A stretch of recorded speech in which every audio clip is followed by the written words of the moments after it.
We need more psychology. We need more understanding of human nature, because the only real danger that exists is man himself. He is the great danger, and we are pitifully unaware of it. We know nothing of man. Very obviously, he has gone insane. Primordial instincts to kill, without feeling, without passion, without judgment. Primordial instincts to kill me, without feeling, without passion, totally insane. Without judgment. Primordial instincts to kill, that you, without feeling, without passion, without judgment. Primordial instincts to kill. Are my methods unsound? Without feeling, without passion, without judgment. Primordial instinct to kill. Without feeling, without passion, At all. without judgment. Primordial instincts to kill. Without feeling, without passion, without judgment. He is the great danger, and we are pitifully unaware of it. We know nothing of man, far too little. His psyche should be studied, because we are the origin of all coming evil.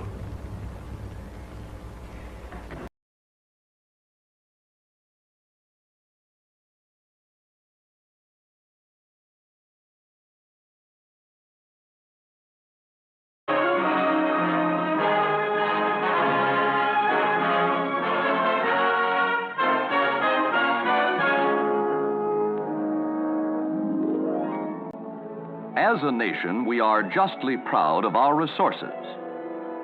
The people who produce our food, the towns and cities where they live. In event of war, enemies may attempt to destroy or disable our people and our production by striking directly at the civilian population. Denied the products of our farms and factories, we could not wage war on any front. We can be attacked in spite of our excellent defenses. Attacks may be made in many ways, with bombs or with biological weapons. This might be one form of biological warfare. It could make people sick so they couldn't work. That's what it actually does, but you may have heard. There's a new poison. 1 ounce can kill all the people in the United States.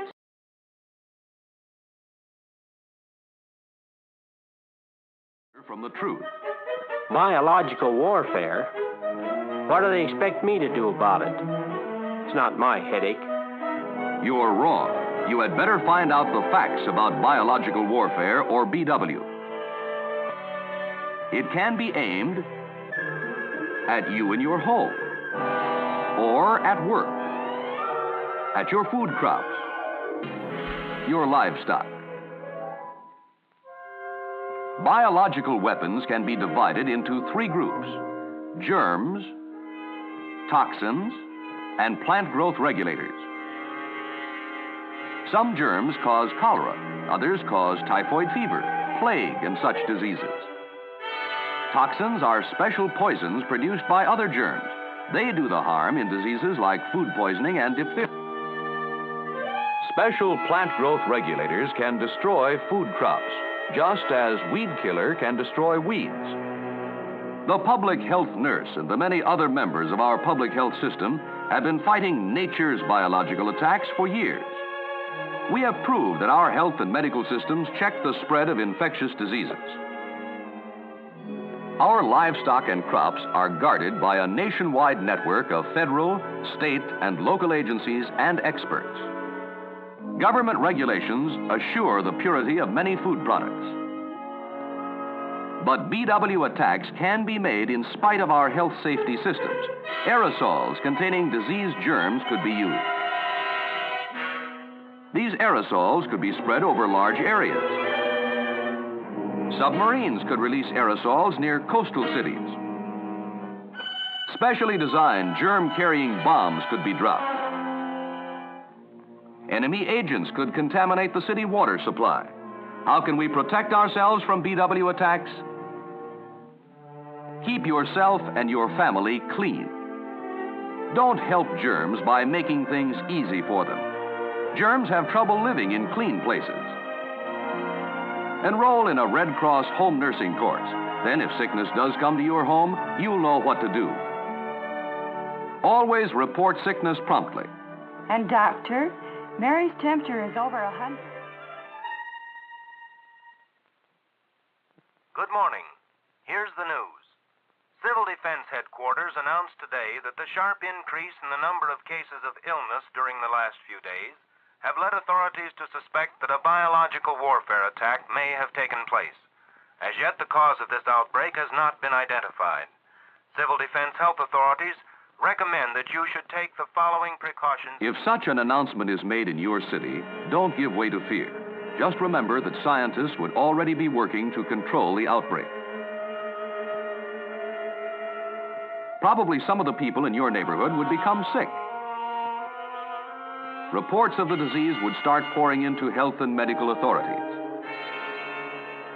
The number and location of cases would be plotted on a map of the area. Scientists would go to work immediately to identify the cause of the disease. Meanwhile, the outbreak would take on a definite pattern. There are important things you can do in your home if you are told a biological warfare attack has taken place. Be careful what you eat and drink.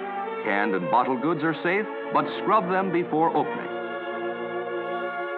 Packaged foods in cupboards and refrigerators are probably not contaminated. Boil or cook all exposed food before eating. Water used for drinking or washing after an attack must be boiled. Wash all contaminated garments thoroughly to remove germs or toxins. If your doctor recommends sending a member of your family to the hospital, cooperate.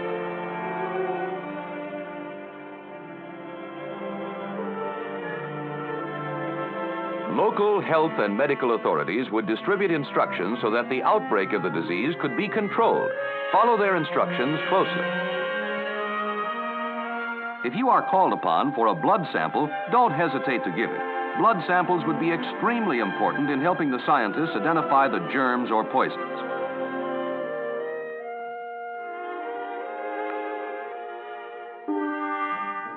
Health and medical authorities would identify the cause of the disease as soon as possible.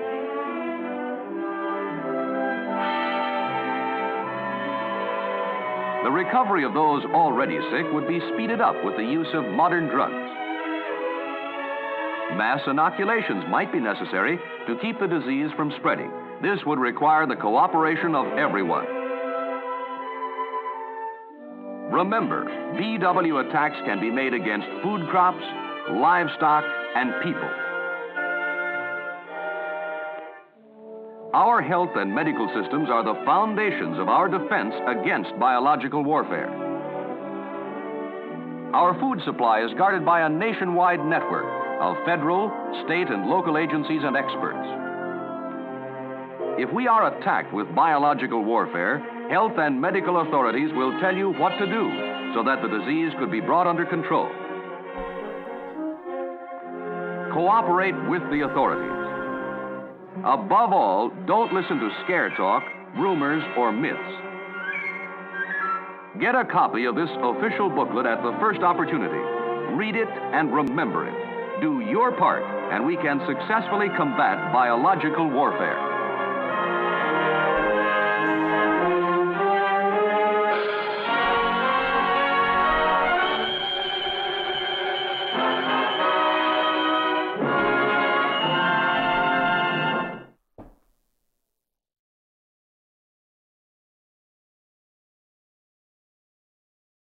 All right, welcome to the TylerLawyer.com live streaming show with the Bio-PsyWar Aerosolized Innovations today in part 7 of the Bio-PsyWar. We've been cruising through week by week, covering the information in the Bio-PsyWar, and this week we'll be going into the aerosolized innovations and touching on that a little bit. You can imagine a little bit what we're talking about there. We've gone into that in the past episodes as well, how it seems like there is this interest in making things aerosolized, and as far as vaccinations or bioweapons, and as we'll discover along in the Bio-PsyWar, there really might not be much of a difference between vaccination research and biological weapons research, gain-of-function research, dual-edged innovations, as we've read on the show, and the dangers of dual use, or really defensive and offensive bioweapons research, and how there really isn't any difference in the long run when it comes to the problematic cases that can come out of that sort of research, and the things that people might do with that information to weaponize it. And we are exploring that here in the Bio-PsyWar. The theory that I've put forth in the Bio-PsyWar is pretty much the evidence that I'm uncovering appears to point to U.S. implications, research done from the Third Reich Nazis being imported into the United States under Operation Paperclip, and exchanges with information from Unit 731, the Japanese Biological Weapons Research Division in World War II, and how that links into the Lyme disease research that Willy Burgdorfer was doing. We read from the book Bitten last week with Chris Newby's research on Willy Burgdorfer, and the extensive details that can be pulled up with the links between people like Eric Schroud and Heinrich Himmler, and the different biological weapons Nazi scientists who were researching and imported for their research abilities, and passed through sort of behind the scenes, behind the Nuremberg going on. There was a large amount of information being accumulated to continue this research. And so today we're going to go, further into that. And we have a large See Also section building up in the show notes of the Bio-PsyWar. Another thing that we can talk about today is the page that I built. So here's the tylerbloyer.com front page, right? You might recognize that if you've been there before. And below that, you can find the Bio-PsyWar here in the latest episode. Here, if you were to click that open, you would come to this new category. Now, if you click this page or this here, or if you find in the menu the Bio-PsyWar, you'll be able to find this page that it links to. Let's go ahead and click that. And this is a new category page to be able to more easily navigate these episodes. And it looks like I'm a little out of crop there, so we'll just fix that up. Thank you. Okay, so again, this just makes it easier to navigate the actual episodes that we've been doing. I realized that I didn't say part 1, part 2, part 3, so the dates and in chronological order, and that makes it easier to navigate, to find, hopefully for you. In today's aerosolized innovations, we can go down and see the See Also section. And so this section is the articles, a lot of the articles that we covered last week from the Lancet here down were the articles that we covered to sort of recap what we've been talking about as far as what the evidence seems to point to, the potential for SARS-CoV-2 to be a genetically modified bioweapon, gain-of-function virus that is, in this humble streamer producer's opinion, it was developed and intentionally released onto the population in a sort of get out in front of it scenario to be able to predict and conclude and conceive the solutions to a pandemic, and then be able to play it out in real time and have more control over that situation when it seemed like this is an obvious scenario that's going to unfold at some point anyway. As you've heard many people say, that's not me. In 2017, we have Fauci standing up at some kind of NIAID function, and he's talking about how there will absolutely be a pandemic in the coming years. We've seen Bill Gates predicting, we've seen documents in this show about DARPA and so on and so forth going on about that. So some of the more stronger evidence and articles that you can go through and read, as long as you find these places that I've been posting from reputable, as well as Grand Theft World podcasts number 7, number 11, the number 9 episode that we had Adam Finnegan on. I would also highly suggest the Dave Emery archives. You'll hear from some of Dave Emery today on the Bio-PsyWar. I featured some of his work all the way back in the commencement of hostilities. We listened to For the Record episode number 1172, maybe. I could be wrong about that. But there's the episodes that you may want to check out from Dave, and then the Grand Theft World, again, the whole series we've been uncovering, going a lot into the current plague and the pandemic that's ongoing. And then, of course, the Bio-PsyWar series, again linked here. And today, I'm filling out those resources, so by the time this show is up, by the time most people are seeing it, this resource section will be filled in. Now, if I go over and click update on the draft I had up, there will actually be some resources there now. I'll just refresh, yeah. And I'll add and build out to that as we go. So there you go. I tried to make things a little bit easier to navigate on the website, and that's an ongoing thing that I'll be doing. In a moment, we'll be taking again a look at this book, Gene Wars, but we'll just come back here for a minute. So again, last week I spoke on an issue that I see as a potential, a larger issue within the truth community, the freedom community, quote unquote, is people willing to just say and dismiss everything as a false flag in the sense that it's fake, or in the sense that there's nothing going on with the whole, lockdown, greater reset thing, or even the pandemic itself, which is more what I'm referring to, and how, poking fun even at people saying that they're sick and saying, well, it's just a flu, or come on, guys, we can't really fall for this. And not really having any inclination or it seems like historical context on the type of things that we've been going into here with, the Nazis' interest in biological weapons and taking zoological viruses from like bats or monkeys or pangolins and hybridizing, gain-of-functioning these things, trying to find a way to have a cross-species jump into the human race. And then we look at things like SV40, the simian monkey virus. I just ordered the book, Dr. Mary's Monkeys, and can't wait to dig into that one. But also the HIV virus.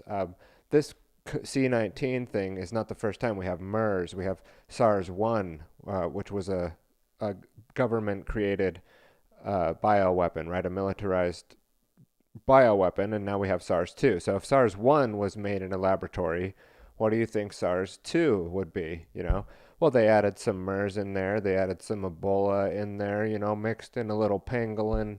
I don't know for sure. I'm not a virologist. I'm here asking the questions.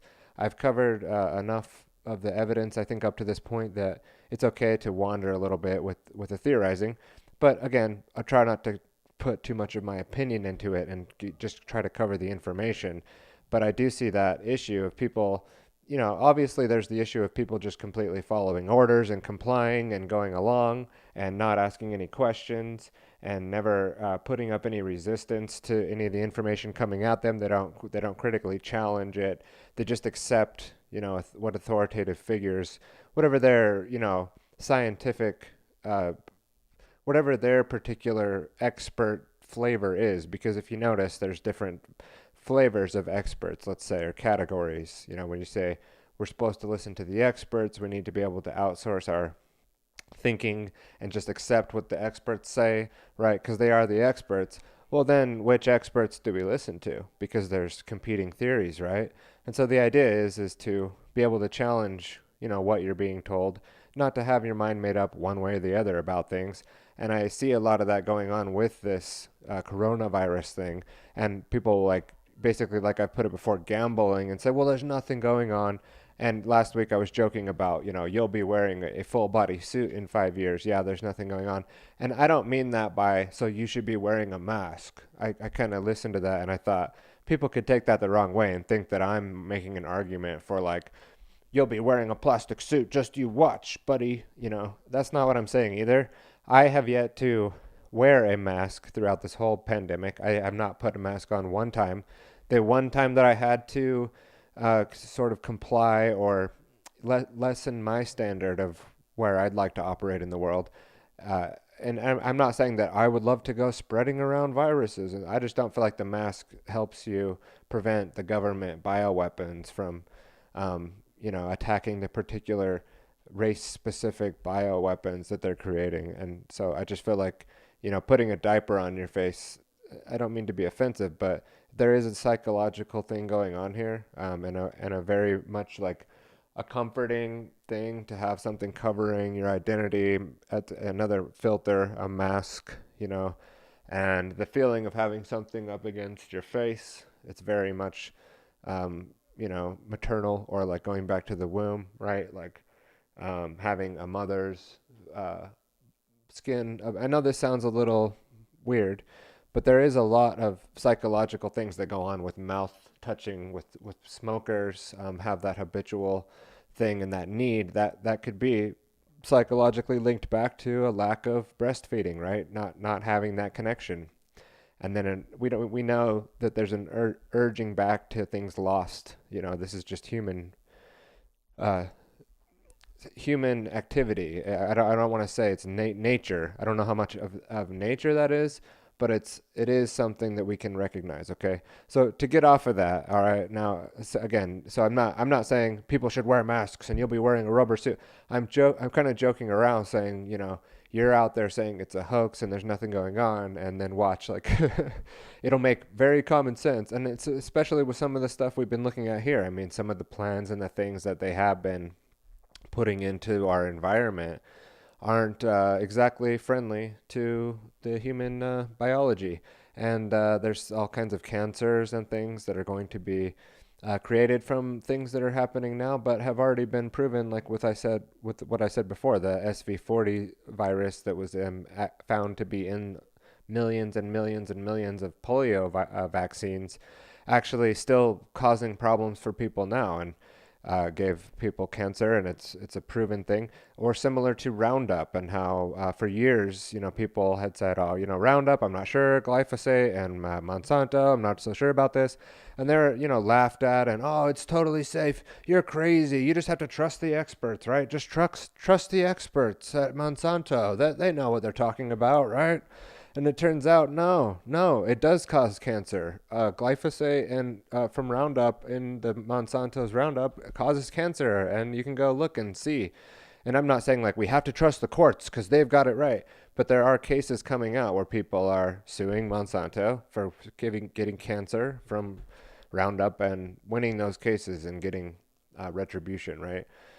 So there isn't just like, oh, you have to trust the experts at that time. No, like, they need to be questioned, and our health is at stake. Our livelihood and our health and our children's health is at stake for just saying, well, you could just trust the experts, And that's a ridiculous stance, and a childish stance at best. It is foolish to behave that way in the world, and you could end up causing your family millions and millions and millions of dollars in lifetime of agony dealing with an injured child, or an injured parent, or an injured sibling who could have been, they could have avoided that risk had they just been a little bit more informed, or even just, had the tools to be able to critically think. So it's not like they need to come and watch this show so they can save their kids.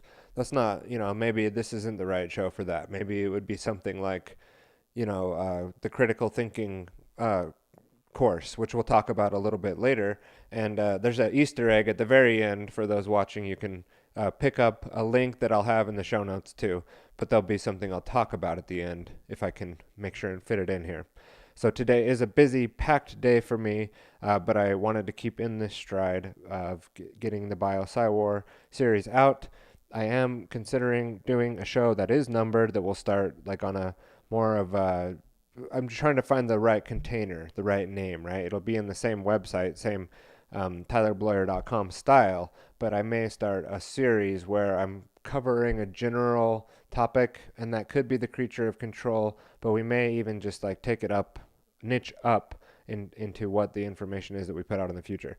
Again, so last episode, I did take the time to go through and sort of recover or re-go over the things that we'd been talking about as far as the most critical documents. So we can refer back to that, and we'll do that from time to time moving forward to be able to do like a high-level overview of the more critical parts. But in essence of moving this episode forward, what we are going to be doing now is jumping into Gene Wars. We've read a few excerpts from this. This actually showed up a few weeks back during one of the live streams, and this book had been recommended from quite a few outlets on this particular type of research. This book is Keith R. Yamamoto and Charles Pilar from 1988, and I have the book here on my desk. So we can pull it up and look through it live together. And again, military control over new genetic technologies. I'm not sure if this is a first edition. It said that it was from 1988. It was $22.95 back then. And in December 1987, when the leaders of the two most powerful nations in the nuclear club agreed to destroy the whole class of nuclear weapons, the world breathed deeply and felt a sigh of relief. But can the balance of terror be tipped only by the atomic weapons? Gene Wars confronts the new realities of biological warfare, a threat as frightening in its potential for human and ecological harm as the bomb. And where nuclear power unleashed the destructive force of matter, the Pentagon's biological research promotes the weaponization of the stuff of life itself. Gene Wars presents the lethal life sciences, the promise of new biological and genetic technologies for the cures and super vaccines for our most ancient and persistent illnesses has a dark side, the discoveries of more efficient bioprocesses that have come from DNA research. It does say flip to the back, but that's, we'll read the back cover next time we come to Gene Wars. How about that? And the section that I wanted to jump to here was page 116 through 117, the offensive-defensive tautology. The DoD has often stated, let me grab my pointer pen here, and we'll zoom in and get me out of the way, and hit, let's see, focus. It's a little out of focus there, isn't it? There we go. I was late to the stream today because I had to find this light that I had misplaced since the last stream. So again, reading here from Gene Wars, page 116. The offensive-defensive tautology. The DoD has often stated that its biotechnology research, like the rest of its biological warfare program, is completely and properly defensive in nature. In light of the above concerns in a generally unstable arms control climate, can that claim to be taken at face value? The answer lies largely in the relationship between offensive and defensive efforts in biological warfare.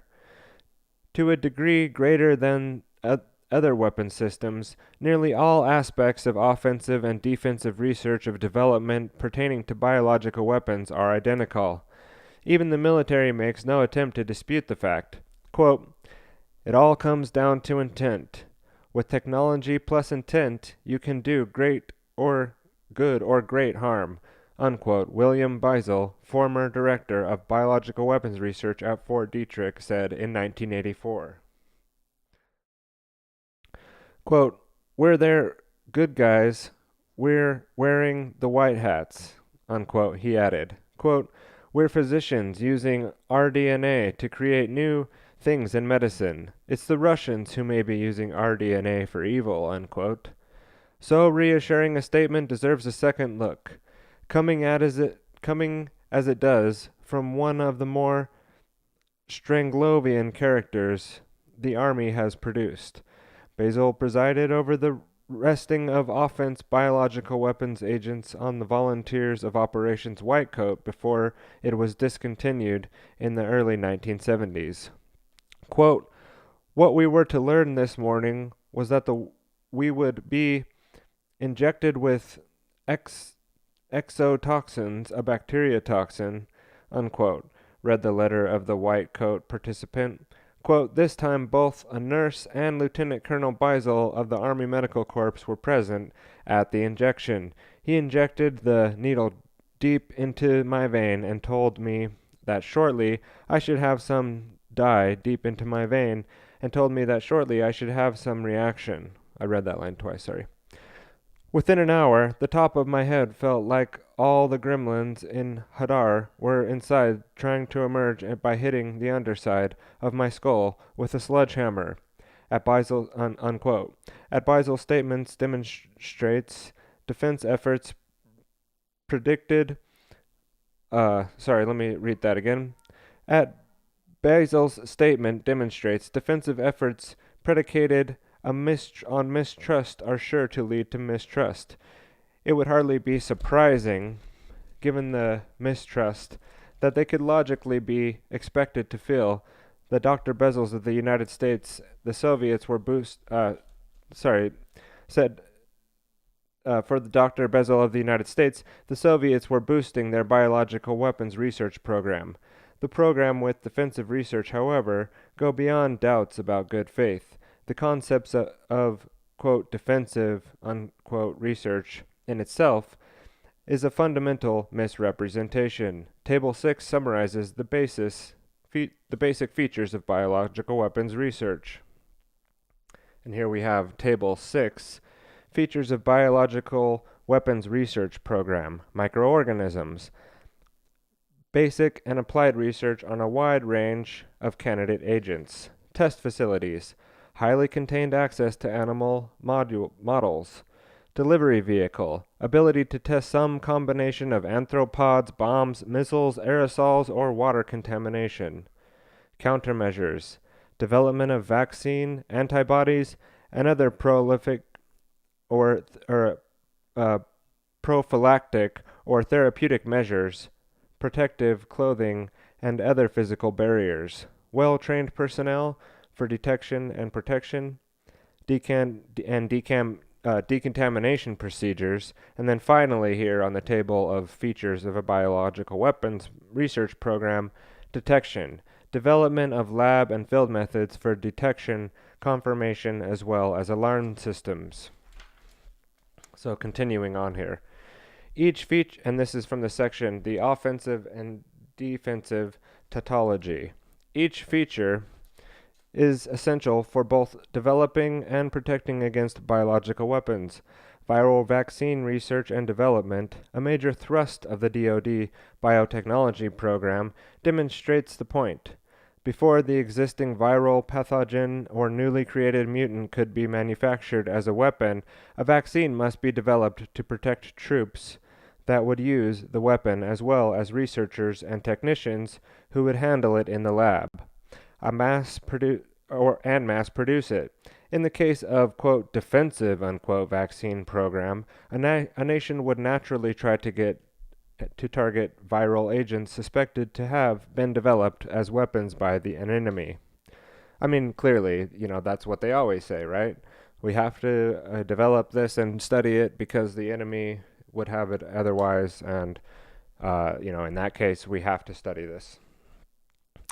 The development of the defensive vaccine will in general involve the isolation, identification, modification, and growth of the potential biological weapons agent, unquote.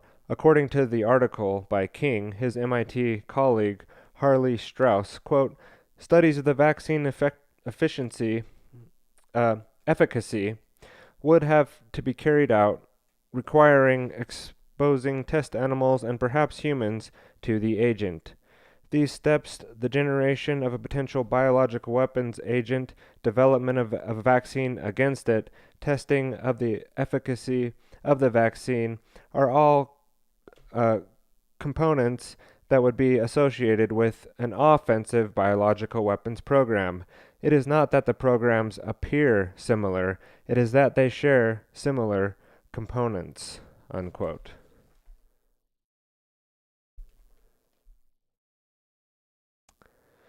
All right, reading ahead just a little bit here on page 118. I was going to stop, but I think this is also just interesting to keep reading into the record. If a research team looked at a virus for such factors as a biomechanical, starting again, and we're on page 118 of Gene Wars here. If a research team looked at a virus for such factors as its biochemical mechanism of action, the routes through which it is infective, whether it can be made resistant to drugs, and its stability in storage, this work might be considered defensive. How can an agent be defended against if its essential characteristics are unknown? Yet these are also major factors for an offensive inquiry.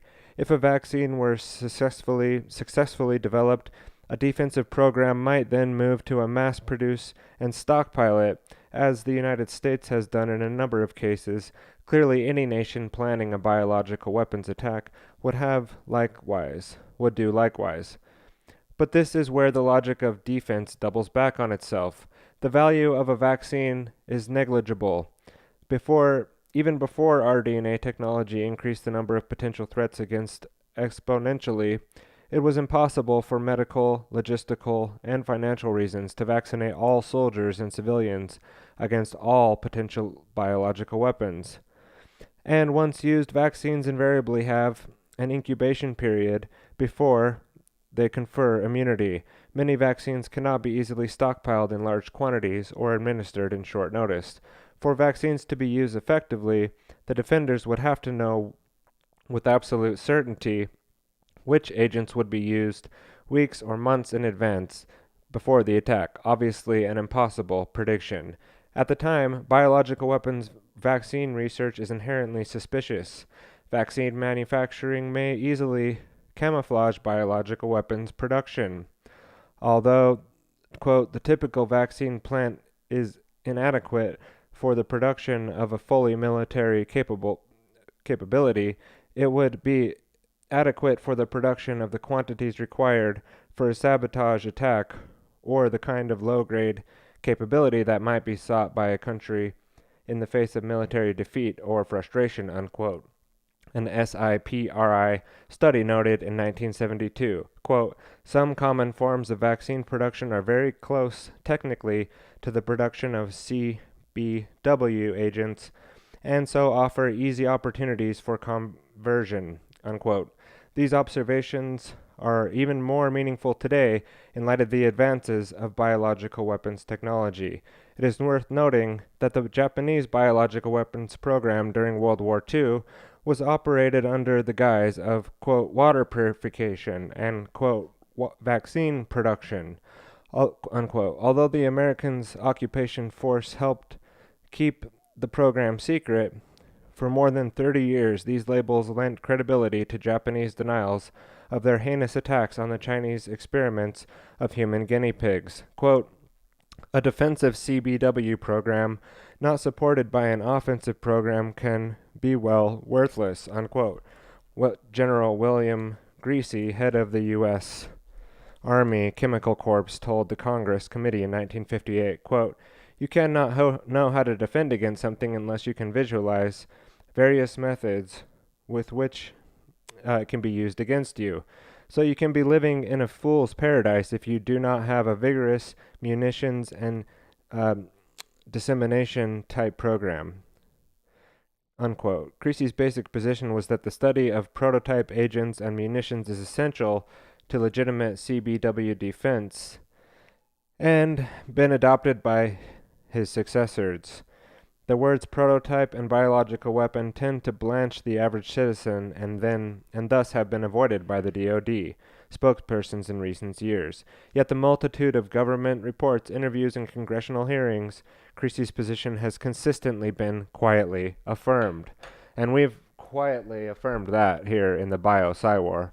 Absolutely. And if you looked at that, Fauci speaking for the 20 minutes that we played him in a few episodes back. It's the same story now, and they're saying the exact same thing now, even at the risk of, basically destroying the whole planet and not the whole planet, but, killing all of us, and maybe not in ways that are going to be all that pleasing or fun.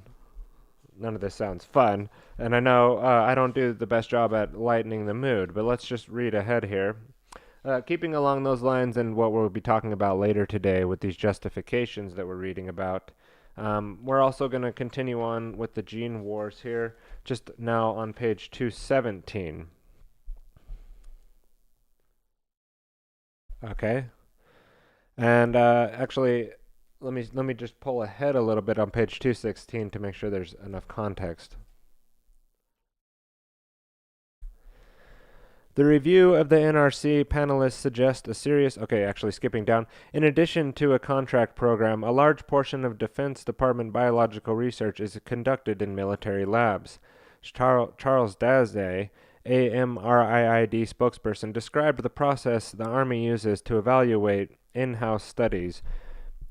Review follows the chain of command, Daisy said. After receiving directives from the highest military leaders, the commanders of the AMRDC provides his priorities, such as vaccines or drugs for particular threat agents. He then assigns projects to the labs under the jurisdiction, including AMRIID, according to their capability and budget constraints. The Army requires an annual evaluation of each study conducted by division leaders and lab directors. In some cases, the review extends farther up the chain of command. Work considered fruitfully normal receives renewed support, while projects that seem unproductive may be cut off. The AMRDC retains 100 consultants, university professors who are chosen by the directors of the lab to review information in-house studies for AMRIID. Therefore, Colonel David Huxall might find experts in broad spectrums, antiviral drugs, and major interests in the lab. These independent consultants would then be approved by the higher authorities, but their role is extensively limited. Called in the discretion of the lab director, a consultant may be used monthly, yearly, or less. When the consultant's advice is solicited, it is just that advice. Consultants have no formal power to review or evaluate in-house work. The Army Science Board of the Defense Science Board, which, according to Daisy, consists of the well-credited experts, unquote, periodically review of the brand AMRDC program and strategy. They have studied problems in general interest to the biological weapons research program, such as yellow rain. These boards do not, however, engage in the routine detailed evaluation of individual studies. In sum, the AMRDC benefits from no meaningful independent appraisal of short-range strategies of specific experiments. Perhaps more important, the chain of command system, while suitable for many military activities, possesses inherent quality control pitfalls for biological research. Division, superintendent, lab director, the highest level bureaucrats are subject to inevitable conflicts of interest. Preserving prestige or jobs, misplaced institutional loyalty, or fear of reprimand could stimulate an appropriate protection of the overall thrust of the specific decisions governing their research programs. Truly independent peer review, as noted above, advocates each of these problems. King, who has chaired the Microbial Psychological Studies section for the NIH, believes that without intensive independent scrutiny, the Pentagon is free to obscure its true goals. Quote, the Defense Department appears to be pursuing many narrow applied goals that are by nature offensive, such as the genetic improvement of biological weapons agents, King says. But to achieve political acceptability, they mask these intentions under forms of research such as vaccine development, which sound defensive. Reading that again for emphasis.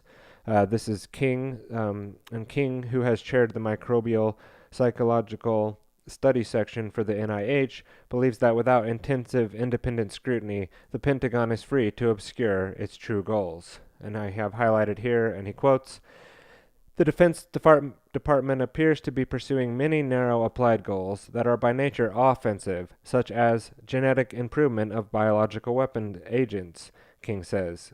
Quote, "But to achieve political acceptability, they mask these intentions under forms of research, such as vaccine development, which sound defensive. This convoluted process inevitably results in poor quality research. Moreover, these studies pollute the scientific literature by promoting false, irrelevant directions in this way. They may serve to blur real scientific problems important to the overall welfare of society." King sees to the current biological weapons research program as primarily concerned with recruiting scientific talent, increasing in-house capabilities in genetic engineering, and finding out what is technology feasible. Quote, "Military planners are not particularly concerned with the highest quality of research at this stage," he says. Quote, if and when they move on to the actual weapons development, the review process will improve dramatically. They fully realize that without rigorous evaluation at that stage, their systems would fail in the field." Unquote. All right, so we'll leave that there for now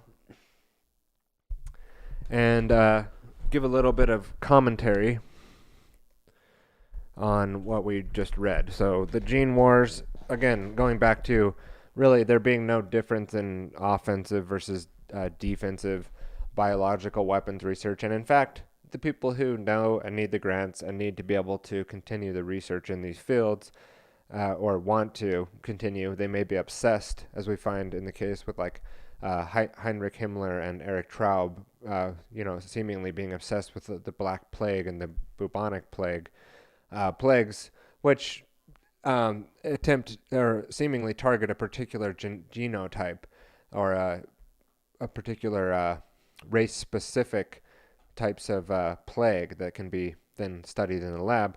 But beyond that, we see that they could just say, well, it's vaccine research, and after the biological weapons treaties and other things in the 70s and the 80s, this outward offensive biological weapons research actually after World War II simmered down into more defensive. Now we're studying the vaccines.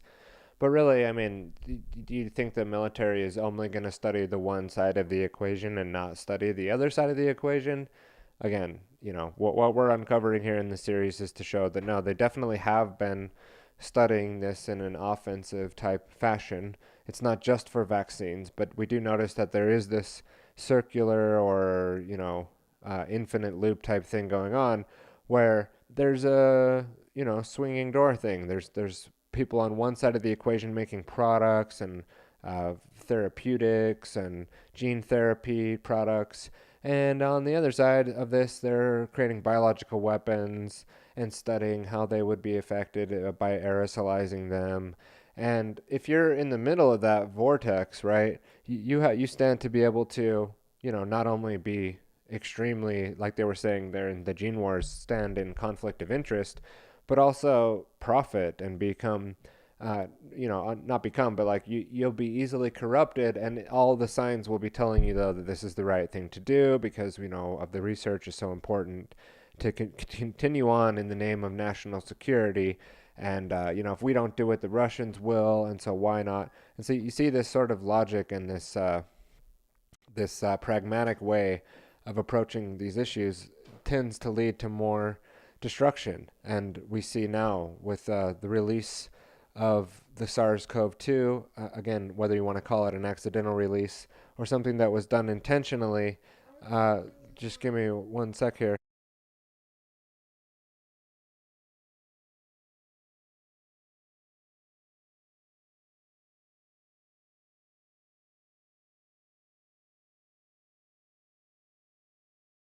Sorry about that. My daughter's walked in, and she wants to hang out with me here for a minute, so I guess that's okay. But you can't sit on my lap, sweetie. Today there's a lot going on in the house, so it's possible that there's just others that are distracted at the moment. And so, again, I got distracted on what I was saying, but we'll continue on. So with Operation Paperclip is what we're going to go into next. The Annie Jacobsen book, The Secret Intelligence Program That Brought the Nazi Scientists to America.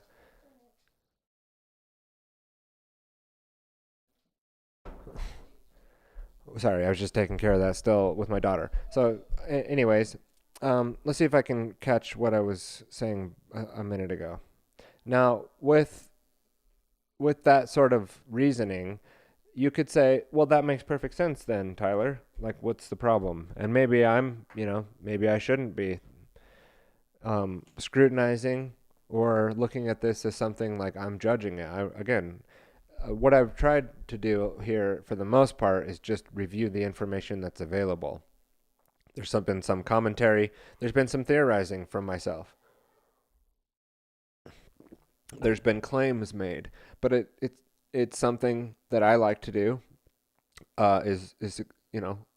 Tease things out a little bit and look at the information that's available. Again, we're not far-reaching here with any of the things that have been said or done, or what we're attempting to do, though, which would be more of like an expectation thing, is perhaps people would be able to see some of this information or hear of it, and then question things a little bit more rather than just believe the mainstream narrative 100%, or B, say, there's just nothing going on here, guys. Come on, we don't have to be worried about nothing. You should just continue to live and don't. Like, I agree that you shouldn't, completely change your behavior just because everybody else is. And if you look at The Psychology of Crowds and Gustave Le Bon's book, The Psychology of Crowds, and, propaganda, Edward Bernays, this type of information on how crowd psychology works. I get that too. And I'm not saying that we should just also, just do what other people do or just rebel against what other people are doing just because they're doing it. But rather, when you look at people like Anthony Fauci, or you look at people like Bill Gates, and you start to connect some of the ties back to these studies or this information that I'm uncovering here in the Bio-PsyWar, you have to question then why they're not telling you this in the mainstream. Or, I hate to use the cliche over and over again, but if in the general sense of where they're on the public stage and they're not talking about these things. They're not telling you about the fact that they know that they've been funding and researching these viruses and trying to gain a function them in the lab, and that it's worth it for the vaccine research. They're just telling you, we don't know. We knew it was going to happen. This thing just sprung out of a wet lab in China, and it just popped out of there. And so, again, we knew it was going to happen, and here we are already with all the vaccines, as we covered last week with DARPA and BARDA funding the Moderna vaccines beforehand. And if you look at the history of these other vaccine manufacturers, you have to wonder, how they had so much information about this particular type of virus that would come out. Now, coronaviruses in other countries around the world have been common, and in fact, they've dealt with them before and had to fight them before. In some Asian countries, in Japan or China, wearing a mask not only for the air pollution problems, but for problems of disease, problems of things being spread around, haven't been anything new. But in this case, with the whole Greater Reset, or the Great Reset, and Event 201, and before that you had other things like Lockstep and the Rockefeller Foundation, and just the way that the unification of the event. In fact, we had a document called. It was the discernment between deliberate and natural infectious disease outbreaks.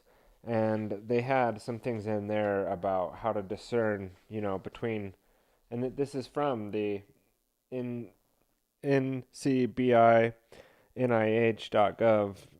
website. And they had several key points in there about how to predict a fake pandemic versus a real pandemic, and some of the points were the way that it spreads and the pattern, and if it's global, and if it's sudden and novel, and there were clues in there. One that might pertain today that I'll just read it into the record really quick would be clue number 10.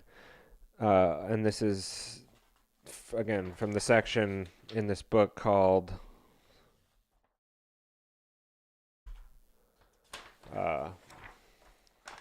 Potential Epidemiological Clues to a Deliberate Epidemic.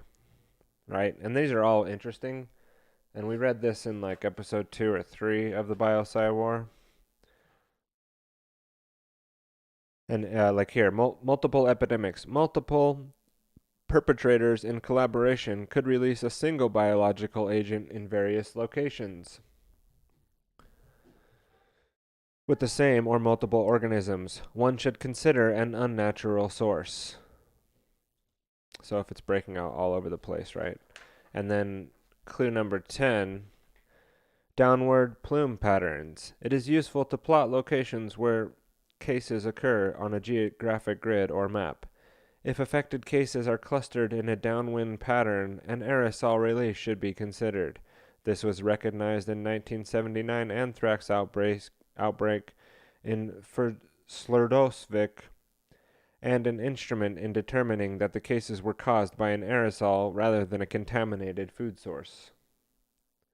So there's all these in here reasons why something might be unnatural versus a natural outbreak, and they're all pretty interesting, and a lot of them do kind of tick off what's going on with coronavirus.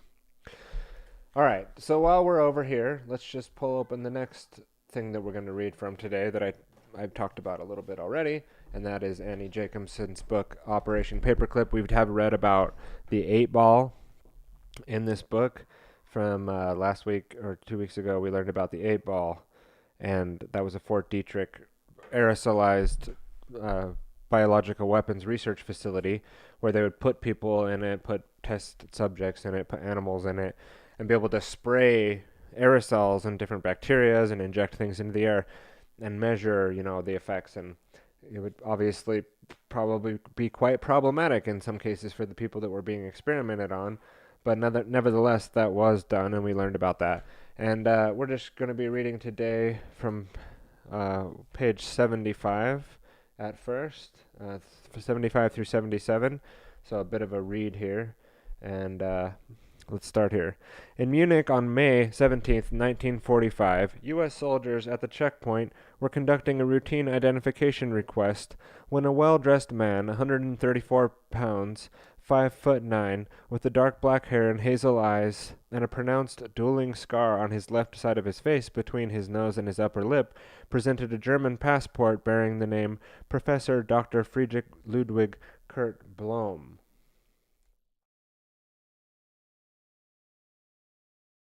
I guess that was fine. I was just seeing if I was zoomed in all the way. Dr. Blom's name triggered an alert. Quote, immediate arrest. First priority. Unquote. Samuel Goudsmit the entire team of biological warfare experts with Operation Ulcers had been on the hunt for Dr. Blom. Agent Arnold Vith with the Army's Counterintelligence Corps made an arrest. Agent Vith completed the necessary paperwork while the prisoners was processed. Dr. Blom was sent to the 12th Army Group Interrogation Center for questioning. Several days later, a document arrived via teletype from the Office of Strategic Services, the OSS, America's wartime espionage agency, and the precursor to the CIA. They too had been searching for Dr. Blom. The War Crimes Office had been consulted. The War Crimes Office had a considerable information about Dr. Kurt Blom. He was a deputy surgeon general at the Third Reich and vice president of the Reich's Physician League, Reich's Schützenkammer. He was believed to have reported directly to Göring, and maybe to Himmler, or to both. Blom had been named head of the Reich Cancer Research in 1942. Also, on OSS presumed that this was a cover name for the biological weapons work. Blom was a dedicated and proud Nazi. His book, Arzt im Kampf, Doctor in Battle, compared a doctor's struggle with the struggle of the Third Reich soldier. Officers and doctors weren't all that different, each constantly in battle against invading forces and disease. Investigators were trying to piece together the labyrinth of medical hierarchy of the Third Reich, and so as to understand who was in charge of what organizations. Particularly interesting to the interrogators was the fact that Dr. Kurt Blom had been part of a top-tier group of the Nazi doctors who focused on hygiene. This word connotated disease control, but was also believed to have been used by the Reich as a euphemism for ethnic cleansing and extermination of Jews. Also, it was in possession. Was in possession of correspondences between Blom and Himmler that discussed giving certain groups of sick individuals, in the case of tubercular Poles, quote, special treatment. Reading on. What exactly did special treatment mean? At the time of Blom's capture and interrogation, Allied intelligence agencies believed that there was only one physician higher than Blom in the hierarchy of the Reich Hygiene Committee, and that was the notorious Reich's health leader, the Reichsstoffengelaufenherr, Leonardo Conti. Like, seriously, what is that word there? Dr. Blom spoke fluent English with his first army interrogator. He described himself as a, quote, good Nazi, unquote, obedient, and promised that he was willing to cooperate with the Allies. At first, his interrogators were thrilled by the prospect of learning more about Reich medicine and such a big fish as Dr. Blom. Why was he cooperating? Blom was asked. Or that wasn't a quote, but quote, I can approve the way the new advances in the medical sciences have been used for atrocities, unquote, declared Dr. Blom. What kind of atrocities? Blom's investigators wanted to know. Blom stated that his capacity as Deputy Surgeon General of the Reich, he had, quote, observed new scientific studies and experiments which had led to later atrocities, e.g. mass sterilization, gassing of Jews, unquote. It was an astonishing admission. Until Blom gave up this information so freely, no physician under the inner circle had admitted to having known about such wide-scale atrocities as mass murder and sterilization programs. That Blom was willing to talk was extremely promising news. Blom was, quote, cooperative and intelligent, unquote, noted his interrogators. Most important, he was, quote, willing to supply information, unquote. But the U.S. investigators' excitement did not last long. By his next interrogations, Dr. Kurt Blom had shut down entirely. He told his interrogating officer, Major E.W.B. Gill, that he only had ever been an administrator for the Reich, and he had not done anything hands-on, unquote. Major Gill pressed Blom for information about his direct superior, Dr. Leonardo Conti. Blom said he knew nothing about Conti's job. Quote, when I pointed out that the deputy must presumably know something about his chief's job, Major Gill wrote in his report, quote, he said the organization was extremely complicated and really he would like to draw me a diagram of it, unquote. Gill lost his temper, quote, I told Blom I didn't want a damn diagram, but an answer to a simple question. How did he take Conti's place if he, Conti, were absent or ill, or if he knew nothing about the job, unquote. Blom repeated his position, that it was all too complicated to explain to a man like Major Gill. Outraged by the sidestepping, Gill kept at it, but at the time of Blom's also's interrogations, Major Gill had been unable to give a scrap of new information from Blom, unable to get it from Blom. He claimed he had never heard of the Major majority of the names of the fellow doctors that Major Gill had asked him about. Instead, Blom insisted that he knew nothing about the medical chain of command inside the Third Reich or the SS, despite the fact that he had personally met with Himmler's 5 times since 1943. Gill asked how Blom's, quote, cancer expert, unquote, had been put in charge of the Reich's bioweapons program, a subject he had claimed to know very little about. Blom said that he had no answer for that. Quote, on my suggestion that the most important branch of war research would not be assigned to a complete ignoramus, he, after endless explanations of the complexity of the German word, finally said it must have been as an undergraduate, but he wrote biological weapons and his thesis for a doctorate, unquote. Major Gill felt for certain that Dr. Blom was lying, but there was nothing he could do except present Blom with the information and evidence that also he had compiled about him since they had seized Dr. Eugene Hagen's apartment 6 months before. All right.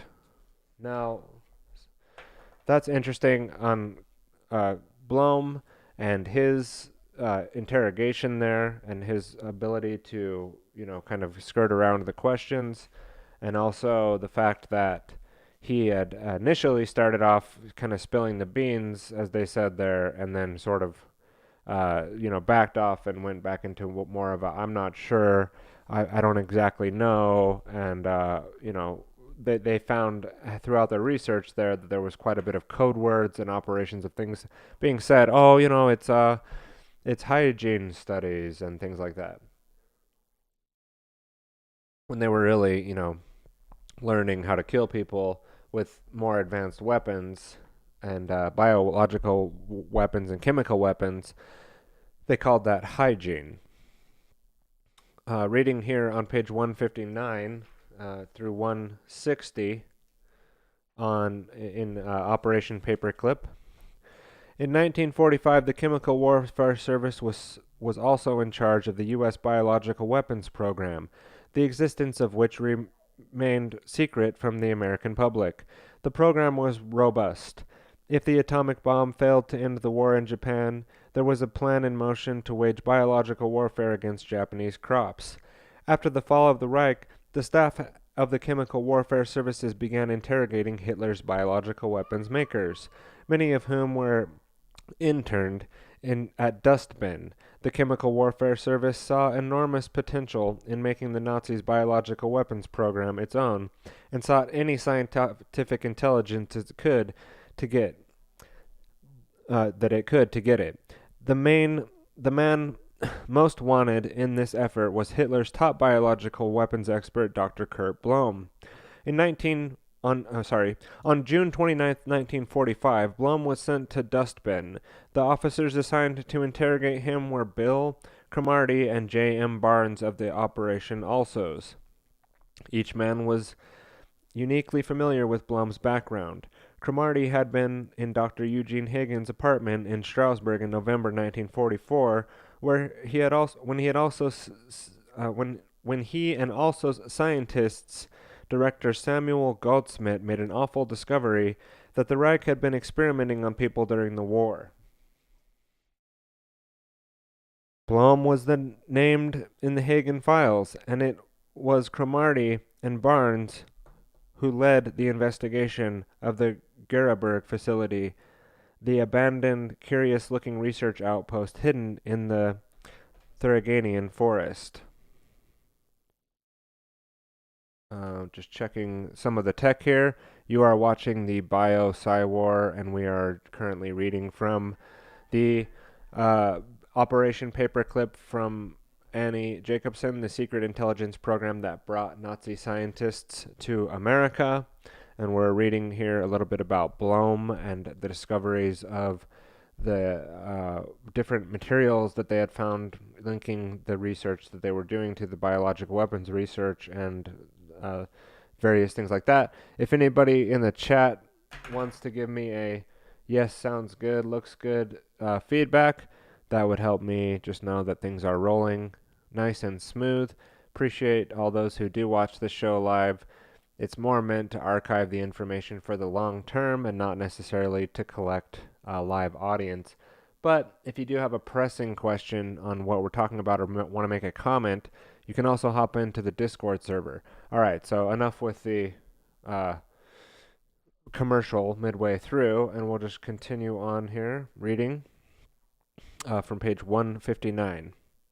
During the initial interview at Dustbin, Blum refused to cooperate. Quote, when he was first interrogated, he was very evasive, unquote.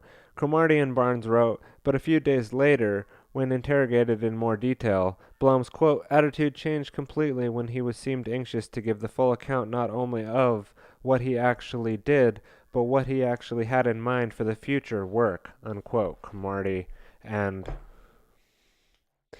Barnes were unsure if they, let me just put my bookmark here, were unsure if they should be enthused by Blum's seemingly change of heart or suspicious of it. Blum had been observed in the dustbin eating all of the conversations at length with Dr. Heinrich Gluey and Reich's counterintelligence agents of bacterial warfare concerns. Perhaps the two men were conciting a misinformation scheme.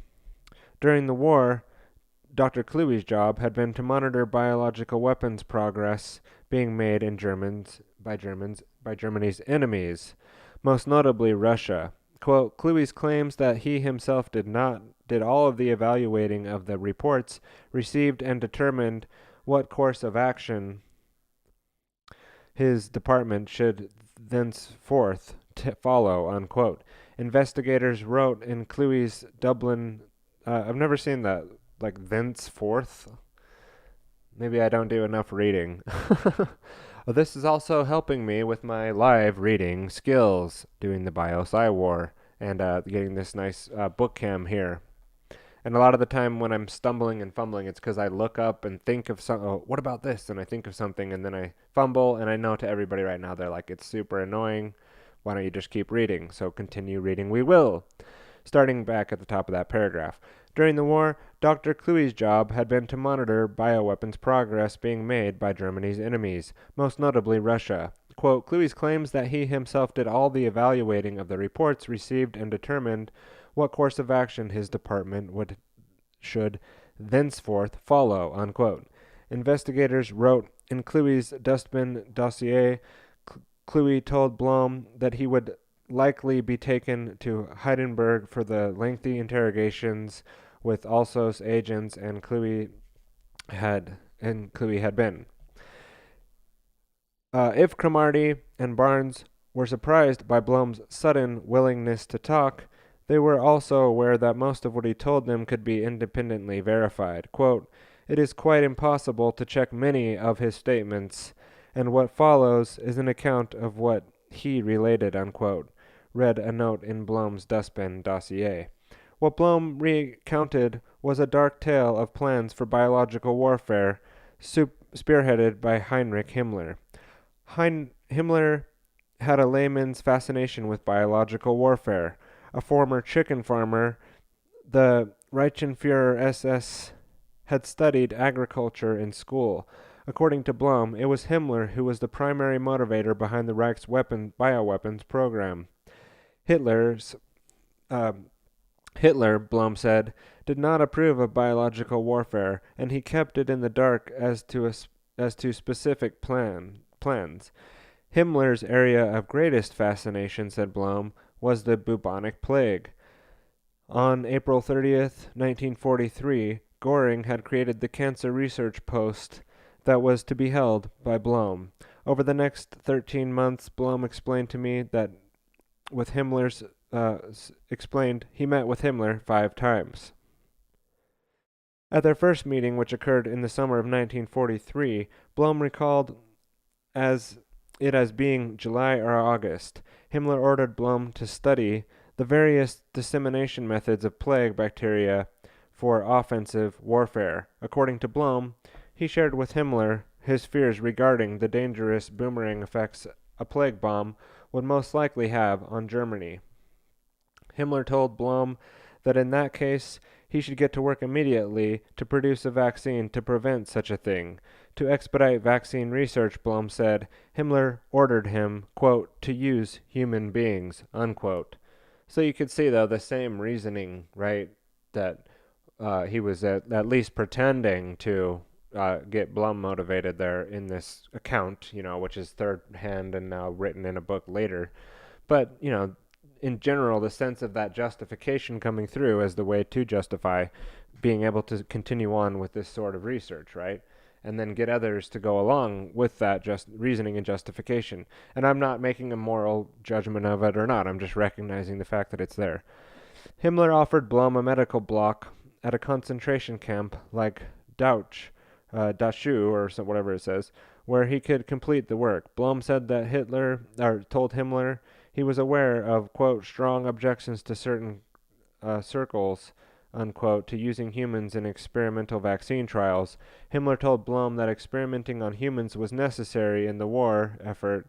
To refuse was, quote, the equivalent of treason.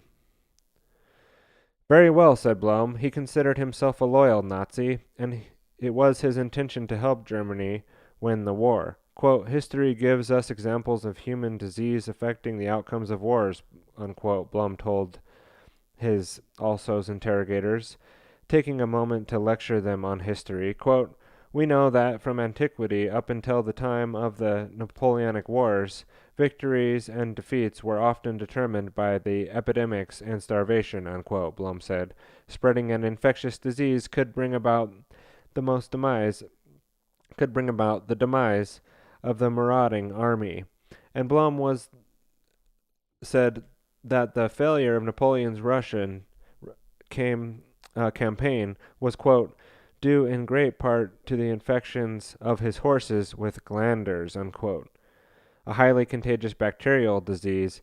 History aside, Blum said that he counseled Himmler on the fact that the concentration camps was a terrible place to experiment on the bubonic plague because the population was too dense. Blum then told Hitler that if he was to experiment with plague bacterium, he would need his own institute, an isolated facility far removed from the population centers.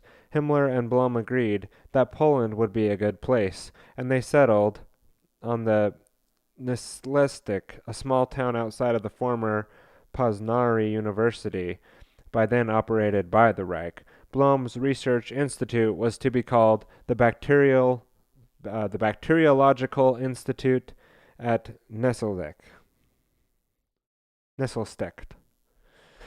In the interim, okay, so that's interesting. I think that gets the point that I wanted to read there. Now let's just jump back to, let's go to page 230.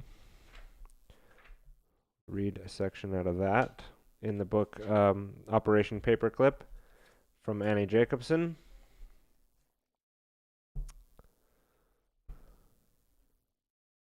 Okay. Dr. Kurt Blum's expertise was on great demand, but his future was yet undecided.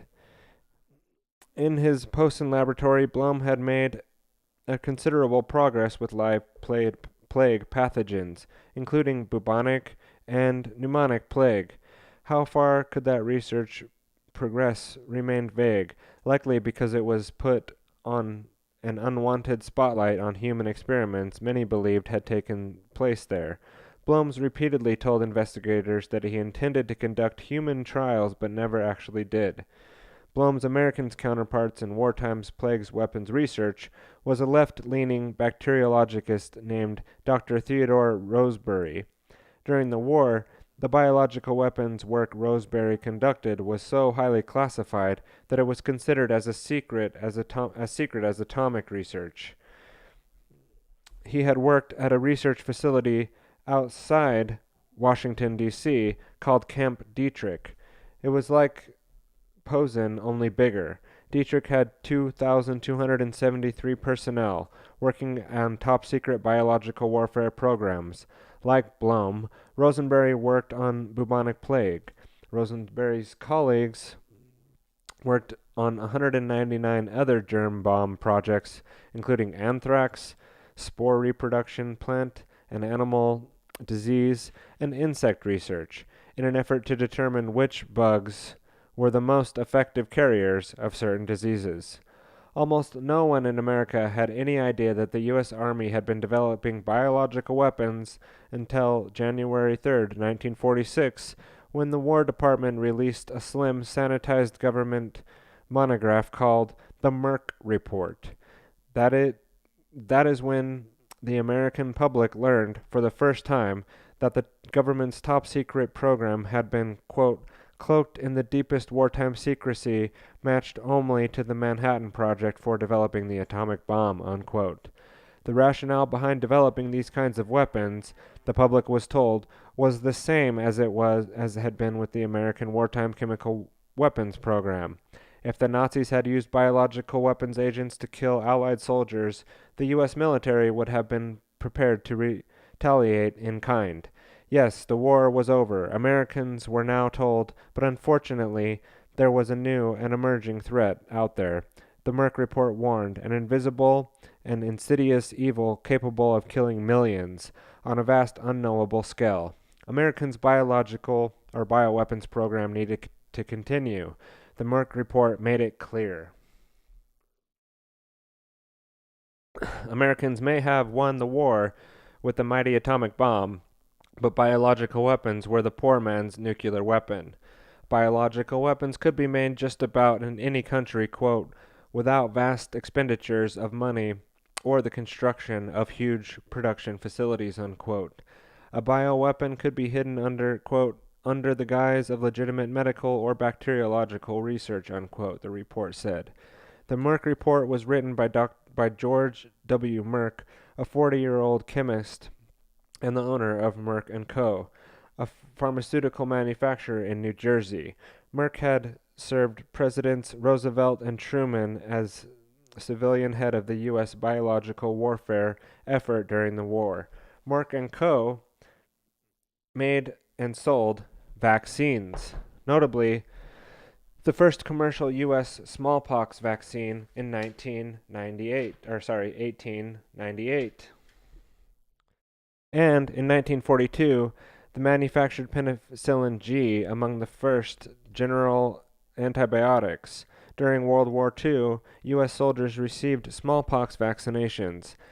The man diagnosing the bioweapons threat, George Merck, was also the man whose company might sell the government the solution to combat the threat. So that's what I was saying earlier, right? Where they're studying the biological weapons aspect of it and also able to turn around and create the vaccine to sell it on the market. How great is that? In 1946, this was not looked upon with the same kind of scrutiny. It might be a decade. It's not looked at with scrutiny now either.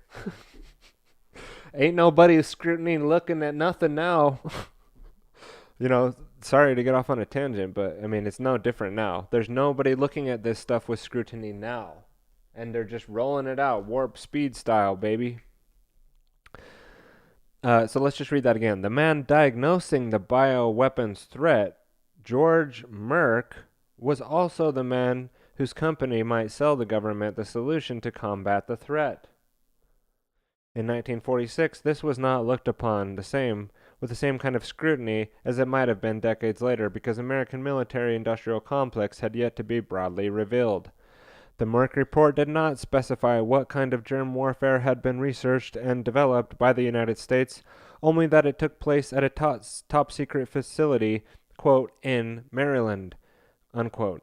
Camp Detrick was a 154-acre land parcel surrounded by cow fields about an hour's drive north of Washington, and under the jurisdiction of the former Chemical Warfare Service, then the Chemical Corps.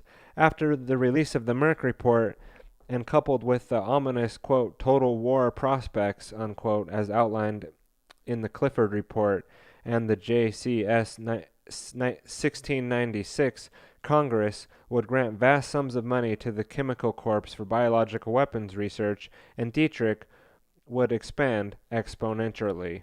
Dr. Kurt Blome had information that was coveted by the bacteriologists at Fort Detrick, and plans were being drawn up to interview him.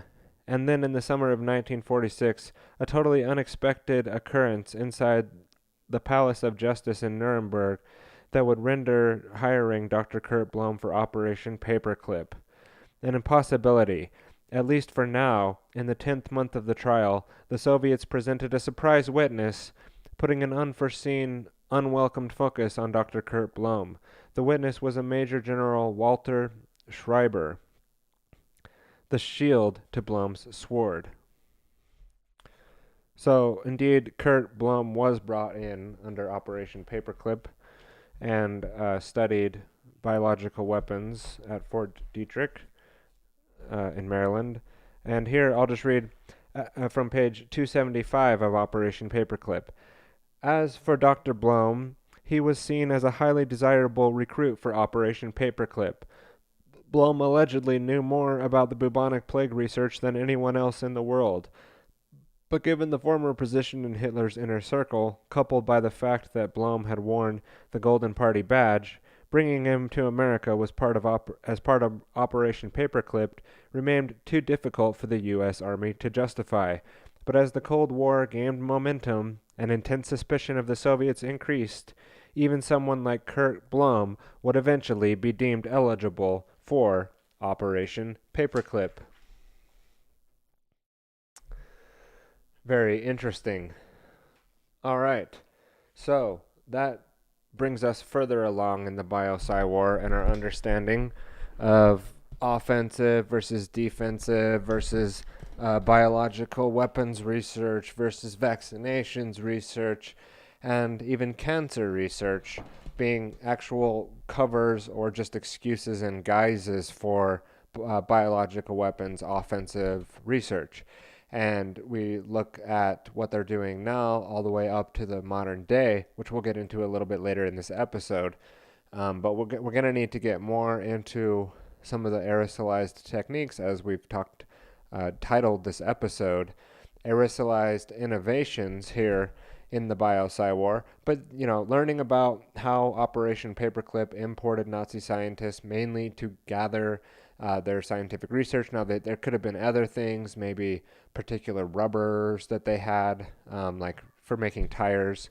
If you look at Anthony C. Sutton's work, there's a lot of evidence that IG Farben and other companies that were connected in with United States companies and establishments such as Prescott Bush and his investments into the Nazi war effort and other technological transfers that were going on. So our interest here and in the Bio-PsyWar is obviously in biological weapons research, but there was also other things like synthetic oil combinations and, again, like how to make tracks for tanks, different sorts of technologies that maybe aren't as interesting. But these facts are, as we were discussing in one of the episodes previously, these aren't just facts that I'm obsessed about because I like to look and read about germs and I'm all weird. No, I mean, this has been basically put on my plate as one of the most important types of research that I can do to try to understand what's going on in the modern day, and it doesn't seem like something that's going to be going away in the next 10 years. This is going to be a continuous thing. So for me, this is just as important as someone making the Loose Change documentary for others and getting that out so that they can consume and pick up the information fast enough to at least try to understand and wrap their heads around what is going on in this world. It's an insane time to be alive. It's also very exciting, and I'm also quite enjoying life at the moment. I'm having a good time, and I'm able to sit down and do these live streams and do the research, and I feel very fortunate to be able to do that. And I feel like not only fortunate to be able to do that, but I feel like it's a duty, a responsibility of people that are capable and able to be able to help others understand information from a different perspective, hopefully a more enlightened and researched and well-rounded perspective and more healthy, holistic worldview and philosophy coming behind it. And I really appreciated a lot of the things that Jana Spirianto said, if that's how you say your last name, I apologize if I didn't say it right. I think that's why you just put ESP, maybe. No, but I had been talking, and Mark Passio and I were talking about how much value that we got out of the recent work you've been doing on the biological warfare, vaccinations, eugenics, epi-eugenics, and things like that. That could be that is in the show notes of last week. We outroed with part 9 of Jana's series, and just to get the name right so I can read it into the record correctly here and show you where you can find that: Tyranny and Eugenics Through Public Health, Bioterrorism, and Vaccines, Part 9. A very important piece, and I like the way, what I was getting at was I liked the way that Jana mixed in natural law philosophy and living under natural law and self-ownership and who owns your body. Is it somebody else is making a claim over your body, able to put things in your body that you don't approve of? What is that known as? That's known as slavery. If your body is being claimed to be owned by somebody else, and we have to reclaim our sovereignty here on this planet in the here and now. And part of that is to be able to understand the information that you need to work through to be able to get there. So there could be solutions that come out of this kind of information that somebody's like, I wasn't aware that problem was going on. Now that we're aware that that problem's going on, all we need to do then is be able to make this device that would clean your blood of these viruses and purify. I mean, that's probably what the elite psychopaths are doing, right? They probably aren't all that worried about this, what I'm calling an intentional release of a bioweapon worldwide, because they've, again, like we're seeing here in this research from the Nazis or from the American scientists or the Russian scientists or any of the scientists, it is, well, if we don't do it, then they'll do it, so we've got to do it. Well, that's the same thing with this. Like, well, if we release this virus on the planet that's going to specifically target these specific races, how do we make sure that it doesn't cross over or doesn't make sure that it attacks our families and they have ways to defend against it before they roll out the big plan. Let's just say that. And we'll cover more of that as the Bio-PsyWar goes on. And we'll get more in depth on the research that needs to be done to try to see, is what I just said even anywhere near true of what the kind of stuff that goes on, right? And what will surprise you is that is absolutely the case of what goes on with the elite, people, is that they do have methods of healing themselves and technologies to be able to take care of their health. It's like an Elysium type thing. Like Elysium, that they had gotten to a point where the elite, had built a ring around the outside of the planet, which was nice and clean and purified, and they had these technologies there that would heal them immediately. They just sit in the machine. But the people down on Earth were like controlled by robots and just, beaten into submission and had to have all the forced injections and things and didn't have access to these super high advanced technologies that the more, well-off people on this outer ring in Elysium had. So that's an interesting flick to go check out if you haven't seen that. But what we're going to do now in the Bio-PsyWar Aerosolized Innovations is head into somewhat of an intermission. We'll gauge where things are at after that, and then we're going to cover a few articles. But what we're going to go into for intermission is Dave Emery's, For the Record, number 686, update on the National Cancer Institute's viral cancer program, biological warfare, and AIDS. And this is a 30-minute segment, and you can find that in the show notes on Dave Emery's site. And I hold no, reason not to, point to the other researchers that I find value in their work. And as far as the type of research that we're doing here, and also with the article that we brought up early in the series, and we've talked about in Grand Theft World from Whitney Webb on DARPA, bat editing genes and things like that. It's over here in the show notes. Bats, gene editing, and bioweapons. Recent DARPA experiments raise concern amid coronavirus outbreak. If you only could read one article, I would suggest that. But then David Emery's work on AIDS, on biological warfare, on Nazis and genocide, and all the stuff that we were discussing there in Annie Jacobson's book. This man has done a tremendous amount of work over the years. I have just ordered his archive and plan to have it here soon. Hopefully, I saw that it was that my donation was accepted.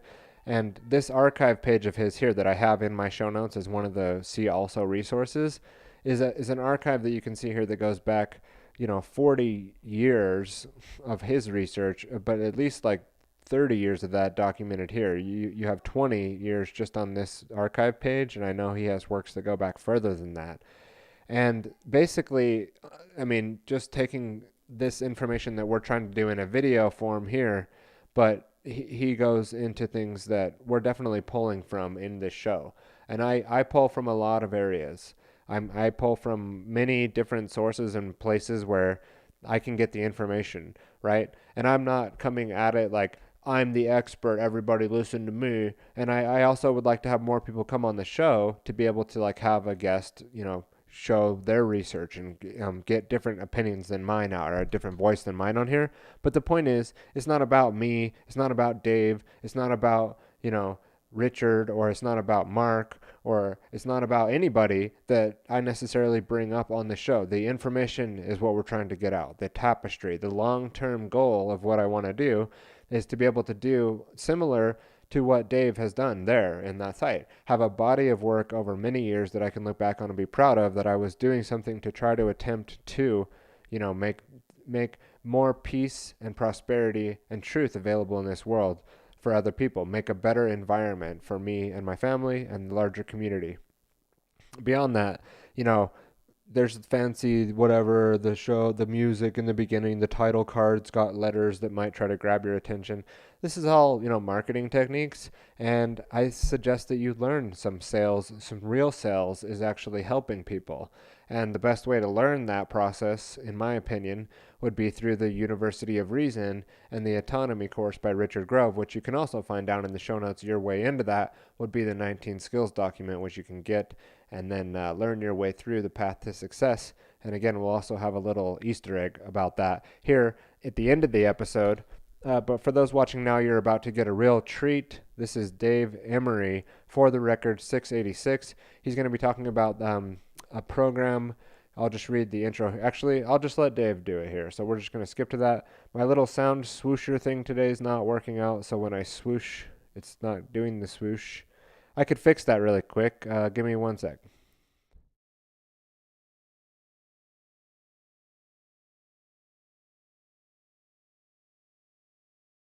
Scratch that. I'm not going to try to fix it live. We'll just go right to Dave Emery. Thanks for your patience, and we'll see you on the other side of this. About a 30-minute intermission.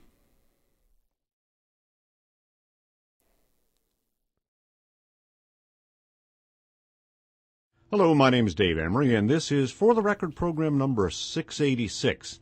Update on the National Cancer Institute's Viral Cancer Research Program on Biological Warfare. This program is being recorded on August 30th of the year 2009. This program is going to be a reading into the record of an article that came out many years ago, and it's also a subject that I covered many years ago, and explicitly in the context of AFA program number 16, recorded in April of 1986. That was the first significant compilation of work that I've been doing for decades on AIDS as a man-made disease, or a human-made disease. That is not a new concept to veteran listeners to this program. A lot of material has come out in the last several years that I think points inarguably toward that hypothesis, and specifically indicates that the research which was conducted in this country and in all probability in other countries was done on the foundation of research work that was done under the Third Reich. Veteran listeners of the program are no doubt aware of Project Paperclip, under which some of the top Nazi scientists were incorporated into the U.S. national security establishment at the end of World War II.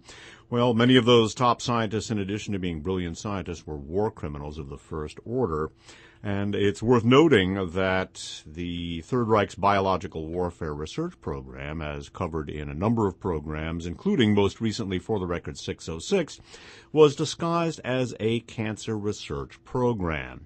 Now, the focal point of this program, or the reason, the raison d'etre for this program, is not only the fact that there is very firm evidence at this point that cancer can be used as a weapon of assassination, but more importantly, was the National Cancer Institute's Viral Cancer Research Program, or Virus Cancer Program, that was the epicenter of AIDS research in the United States. And specifically, it was that program that, quote, discovered, unquote, the AIDS virus. The NCI's, National Cancer Institute's Frederick Research Center, basically was the old Fort Detrick, the Army's top biological warfare research center. It was ostensibly turned over to civilian control, but as we're going to see, ostensibly is the key word here. One of the key people involved with that was Dr. Robert Gallo, who was the, quote, discoverer, unquote, note the quotes, of the AIDS virus.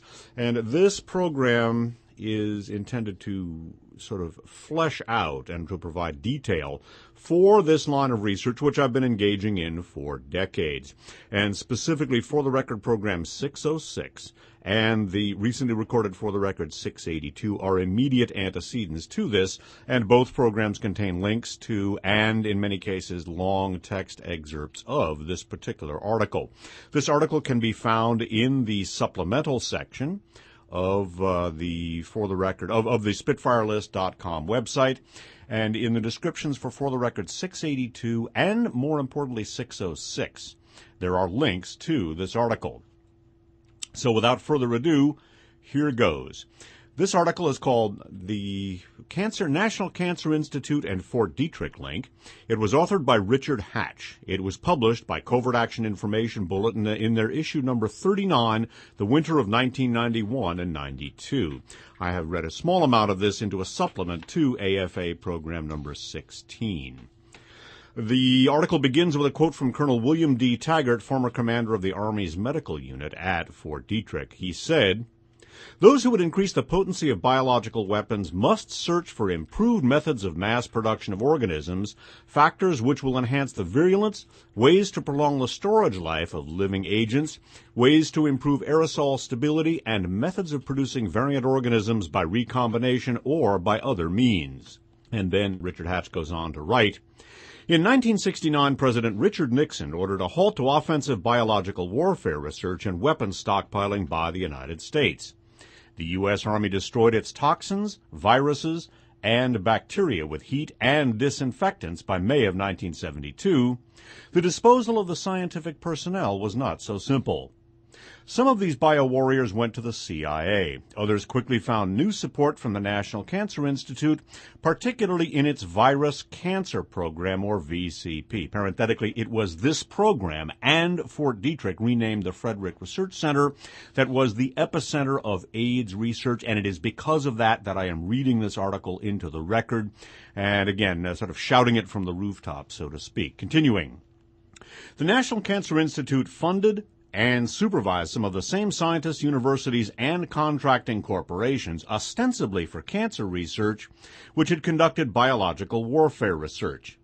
Some of these medical research contracts ran simultaneously with the U.S. Biological Warfare Program. When the military work ended, the civilian programs continued to expand on the same critical areas outlined by Colonel Tigert, or Tigert, I'm not sure how it's pronounced, T-I-G-E-R-T-T. The NCI's Viral Cancer Program, a highly politicized public relations effort, was launched in 1971 with great fanfare as part of Nixon's war on cancer. The stated aim of the program was to organize experiments aimed at finding cancer-causing viruses.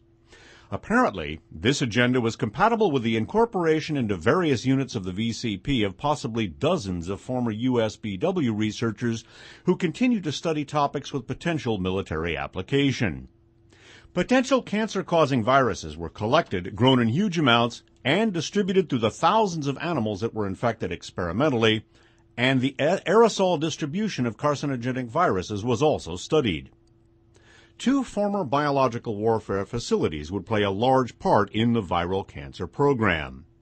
The U.S. Army's Fort Detrick in Frederick, Maryland had been the, quote, parent research and pilot plant center for biological warfare, unquote. During the early 1960s, the CIA paid the facility $100,000 a year for biological warfare and chemical agents and their delivery systems. In Oakland, California, the Naval Biosciences Laboratory was involved in early experiments with the plague and collaborated in massive, open-air tests of biological warfare simulants in the San Francisco Bay Area in the 1950s. Former biological warfare specialists from both of these centers were deeply involved in all aspects of the viral cancer program. So again, note that in addition to Fort Detrick, also the Naval Biosciences Laboratory right here in our backyard in Oakland, California, figure prominently in this concatenation, the viral cancer program of the National Cancer Institute. Note also that the CCR5 Delta 32 genetic variant, which provides purebred Northern Europeans, or, quote, Aryans, unquote, with a hereditary immunity to HIV infection, was discovered because it also apparently provided immunity to some of those same people from infection by bubonic plague. New thinking, by the way, on the Black Death of Europe is that it was not actually bubonic plague, or what we call bubonic plague, but actually a viral hemorrhagic fever that was introduced from Africa by some of the early trade and exploration that was taking place in that time, possibly by some of the Crusaders as well. Now, what we're going to look at here, in addition to further developing the link between the National Cancer Institute's viral cancer program and biological warfare research, is the relationship between key universities, in this case the University of California, and those programs. Richard Hatch's next section here is called the University Military Complex, and it reads, reflecting a common pattern of cooperation, much of the military-related research took place at institutions connected with or directly part of U.S. universities. The University of California is well known for its role in managing the two main U.S. nuclear weapons laboratories, the Los Alamos and Lawrence Livermore National Laboratories. Less well known is the fact that UC Berkeley also helps manage the Naval Biosciences Laboratory, or NBL, earlier called the Naval Biological Laboratory. This connection became central to the VCP and continued after the ban on offensive biological warfare work. Well before President Nixon ordered the conversion of the U.S. Army Biological Warfare Center at Fort Detrick to civilian uses in 1971, this military facility was cooperating closely with the University of California. From 1953 to 1968, the University of California, while managing the Naval Biosciences Laboratory, now at the Naval Supply Center, also had biological warfare contracts with the United States Army. After U.S. treaty obligations would have prevented open research on mass production of dangerous viruses without a medical cover, the VCP provided an ideal excuse to study scale-up problems. One of the first new priorities at the Fort Detrick facility after the ban was, quote, the large-scale production of oncogenic or cancer-causing and suspected oncogenic viruses, unquote. Within a year, the NCI began mass production, and within one 15-month period ending in June of 1977, the viral cancer program produced 60,000 liters of cancer-causing and immunosuppressive viruses. That, by the way, that's quite a figure, 60,000 liters. That is a lot of microorganisms, deadly microorganisms under the circumstances. Continuing. Throughout the 1970s, U.S. defensive, unquote, biological warfare efforts were increasingly aimed at the research and development of viral disease agents. The seed stocks for this massive production of viruses came from the Cell Culture Laboratory, or CCL. The CCL was, quote, physically located at the Naval Biosciences Laboratory, or NBL, in Oakland, California. Because this laboratory was financed in part by the NCI and linked to UC, it would become a clearinghouse and central repository for vast quantities of potentially cancer-causing tissues and the tissues that might contain them. Thus, after the ban, the Naval Biosciences Lab at UC continued experimentation on biological agents, but under the guise of defensive, unquote, research. The viral cancer program contract ran concurrently with the Naval Biosciences Laboratory's work on bubonic plague, Rift Valley fever, and meningitis. The NBL did other research for Fort Detrick as well, before the 1972 ban on offensive work. The National Biosciences Laboratory also performed much of the original research into biological warfare done during World War II. At some, NBL work was, quote, listed only in Pentagon research bulletins, unquote. The Naval Biosciences Laboratory Cell Culture Laboratory project was supervised for the viral cancer program of the National Cancer Institute by Drs. James Duff and Jack Gruber. Duff had been at Fort Detrick for 12 years, joining the NCI. His biography lists research into Clostridium botulinum toxins and 13 botulinum toxins known to cause botulism, food poisoning, and they are among the most toxic substances known. It was during Duff's tenure at Fort Detrick that the U.S. Army stockpiled botulinum toxin weapons. There, too, the intensive study of psittacosis or parrot fever resulted in the accidental infection of at least 12 workers while Duff was working there. After serving for 8 years at Fort Detrick, Gruber moved to the National Cancer Institute. His biography lists work on arthropod-borne viruses, unquote. The U.S. stockpiled biological warfare weapons based on one arthropod-borne virus and studied many others. He soon became chair of the Program Resources and Logistics Advisory Group of the Viral Cancer Program, where he helped coordinate projects involving production of viruses, provision of test animals, and the Biohazard Safety Program, unquote. In 1984, Gruber became head of the Cancer Etiology Division of the National Institutes of Health. And in addition to the relationship here between biological warfare research veterans Dr. James Duff and Jack Gruber and the viral cancer research program of the National Cancer Institute's Cell Culture Laboratory, which was maintained at the Naval Biosciences Laboratory, there was also tremendous research into aerosol-borne viruses and other agents. In the next section of Richard Hatch's article, it's in the air. The field of aerobiology, or the transmission of disease organisms through the air, is essentially an outgrowth of biological warfare research. The military objective of exposing many people to a biological warfare agent and the ready susceptibility to infection by inhaling these agents make aerosol weapons the most practical form of transmission. The National Cancer Institute also studied aerosol transmission of viruses intensively. One such study, FS57, Aerosol Properties of Oncogenic Viruses, was funded at more than $100,000 a year. After the ban on offensive BW research, the NCI and the Office of Naval Research jointly sponsored NBL experiments on the, quote, aerosol properties of potentially oncogenic viruses.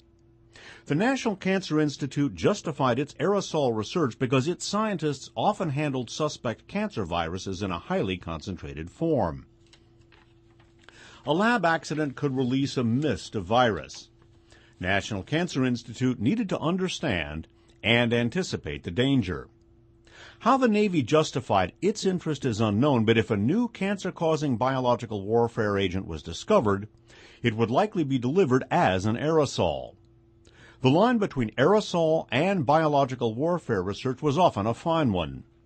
The National Cancer Institute's project officer and former U.S. Air Force virologist Dr. Alfred Hellman worked with Marc Chatigny, a research engineer at Naval Biosciences Laboratory and also a member of the National Cancer Institute's Biohazards Work Group from the NBL.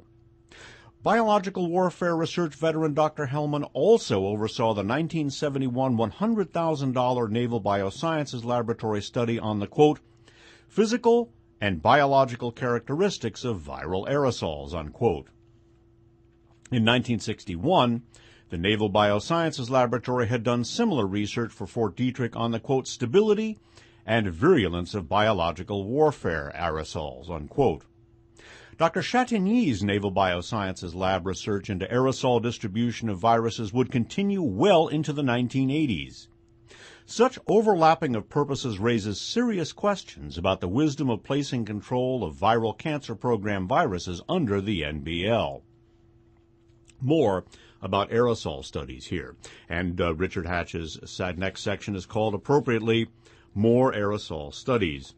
While UC Berkeley appears to have been at the heart of aerosol BW research, it was by no means alone. Other universities collaborated with the BW effort while working on the VCP in parallel. From 1955 to 1965, the Ohio State University College of Medicine conducted research for Fort Detrick into the aerosol transmission of BW agents, including tularemia and Q fever. In some of these studies, prisoners from the Ohio State Penitentiary were used as guinea pigs.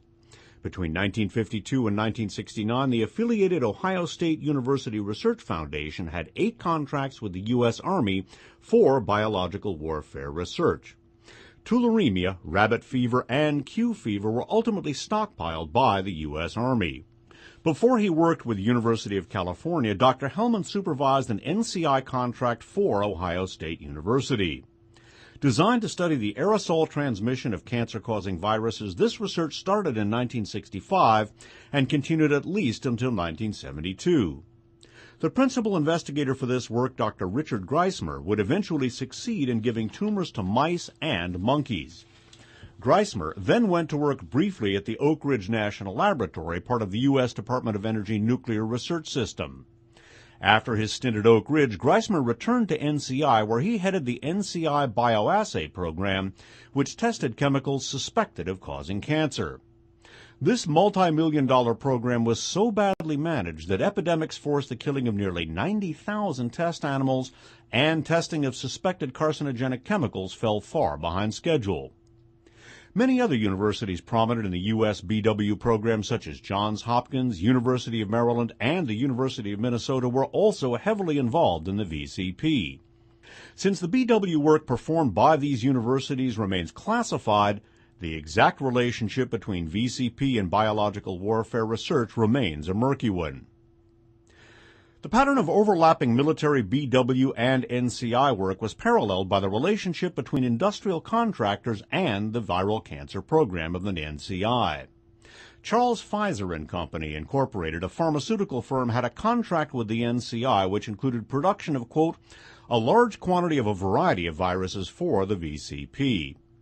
The immunosuppressive Mason-Pfizer monkey virus was grown in large quantity, and other animal cancer viruses were adapted to grow in human cell lines. During the same time period, 1961 to 1971, the NCI contractor, Pfizer, conducted a secret study for the U.S. Army, quote, into the growth and culture media for unspecified biological agents, unquote. In addition, from 1968 to 1970, Pfizer had a contract for scale production and evaluation of staphylococcal enterotoxoid B, unquote, for the U.S. Army BW program. Staphylococcal enterotoxoid is a protective vaccine against a bacterial toxin which was part of the U.S. arsenal. The production of vaccine against a stockpiled BW weapon must be considered an offensive BW project. According to MIT scientists Harley Strauss and Jonathan King, quote, these steps, the generation of a potential BW agent, development of a vaccine against it, testing of the efficacy of the vaccine, are all components that would be associated with an offensive BW program. Clearly, without an antidote or vaccine to protect attacking troops, the utility of a stockpiled BW agent would be seriously limited. Next comes a really important section of the article. President Nixon's 1971 announcement that Fort Detrick would be converted to a center for cancer research could not be immediately implemented. First, biological warfare agents stored there, such as the anti-crop agent rice blast, had to be destroyed. The buildings were then decontaminated and the facilities were turned over to the National Cancer Institute, which renamed the facility Frederick Cancer Research Center. Litton Bionetics was named as the prime contractor. A major player in the military-industrial complex, Litton Bionetics Corporation worked extensively on the dispersion of biological warfare agents from planes and included U.S. Air Force contracts for the, quote, supersonic delivery of dry biological agents, unquote. From 1966 to 1968, Bionetics Research Laboratories, which became Litton Bionetics in 1973, held 2 contracts with the U.S. Army Biological Warfare Program. At the same time, it held major contracts with the National Cancer Institute. One of Bionetics Research Laboratory's most important NCI contracts was a massive virus inoculation program that began in 1962 and ran until at least 1976 and used more than 2,000 monkeys. Dr. Robert Gallo, the controversial head of the current U.S. AIDS research program at National Cancer Institute and the chief of its tumor cell biology laboratory, and the aforementioned Dr. Jack Gruber, formerly of VCP and then NIH, were project officers for the inoculation program. The monkeys were injected with everything from human cancer tissues to rare viruses and even sheep's blood in an effort to find a transmissible cancer. Many of these monkeys succumbed to immunosuppression after infection with the Mason-Pfizer monkey virus, the first known immunosuppressive retrovirus, a class of viruses that includes the HIV or human immunodeficiency virus. In 1976, Dr. Seymour Coulter, a prominent NCI scientist and former military medicine expert, reported on experiments so dangerous that other scientists publicly asked for an end to such work. By blending the genetic material of viruses causing cancers in mice and baboons, he created a new virus which could cause cancer in dogs, monkeys, and even chimpanzees. Because it could attack chimpanzees, other scientists feared it could spread to genetically similar human beings. The new virus was a product of some of the first crude genetic recombination experiments. Lawrence Loeb and Kenneth Tartoff of the Institute for Cancer Research in Philadelphia, Pennsylvania, went even further in calling for change and calling for a ban on such potentially dangerous experimentation.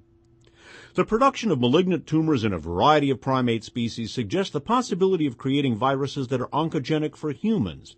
Therefore, we urge that all experiments involving co-cultivation of known oncogenic viruses with primate viruses be immediately halted until the safety of such experiments are extensively evaluated, unquote. Experiments performed under NCI contract included many dangerous viral inoculation programs like the primate inoculation program run by Gallo and Gruber. So-called species barriers were routinely breached in efforts to find or create infectious cancer viruses. Viruses native to one species were injected into animals from another species in hope of triggering cancers. Often, the recipient animal would be immunosuppressed by radiation, drugs, or other treatment. NIH primate researchers were well aware that, quote, the ecological niches of man and animal cross with increasing frequency, and this undoubtedly will create or uncover new problems, unquote. At a 1975 NCI symposium, a participant, Dr. J. Moore Janowski, admitted that, quote, environmental motivated, we motivated groups begin to consider primate laboratories as being a source of danger, unquote. He continued to comment that, quote, a European primate center was not able to begin operations as a result of adverse publicity they obtained because of the Marburg disease outbreak.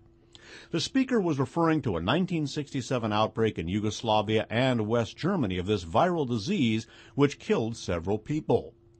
Tissues obtained from the African green monkeys used in biomedical work were the source of the mini-epidemic.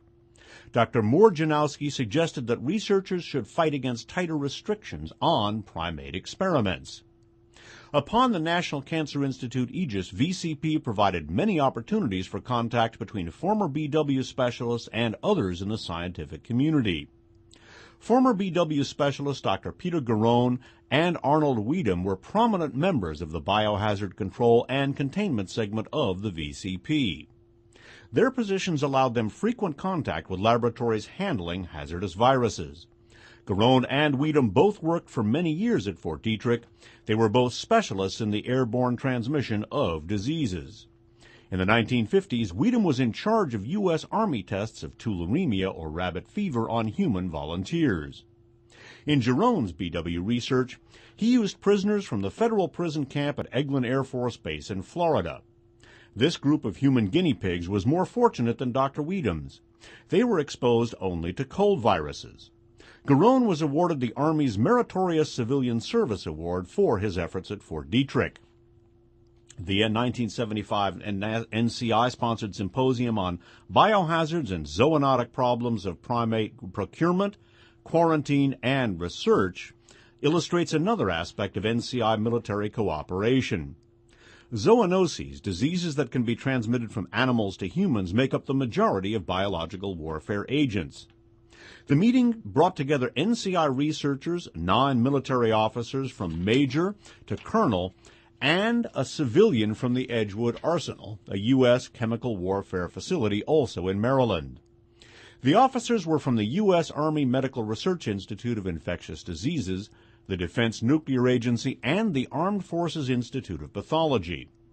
In addition, Doctors Weedham, Duff, Gruber, and Jerome were all in attendance, and by the way, all biological warfare research veterans.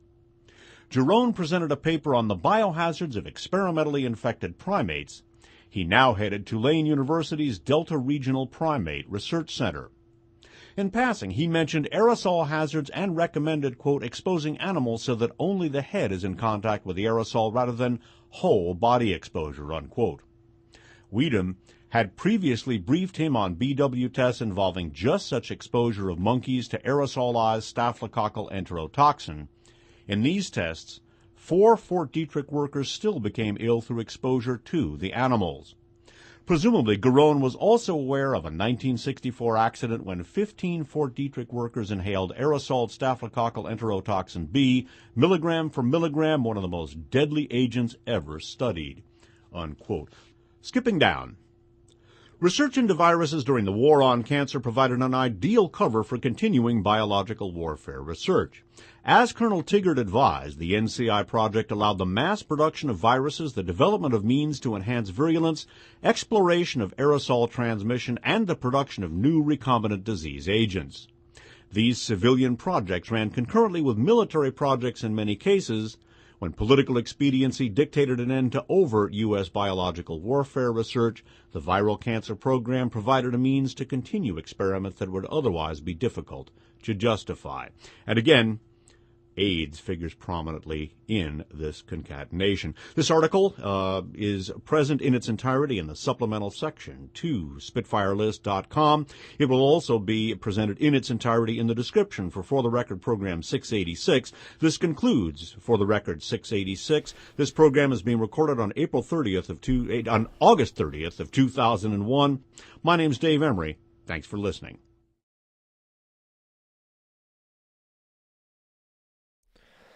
All right, so there you have it. Excellent article read there by Dave Emery on episode 686 of For the Record.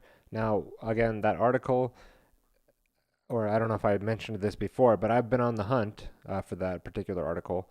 Dave did paste it here in his site in the entirety of it, but the link you click doesn't work to that. And I've looked in archive at this site, at this link. I've looked around a little bit. I haven't done like a massive amount of hunting. I've searched around. I can't seem to find the specific article. Now, there could be a good reason for that.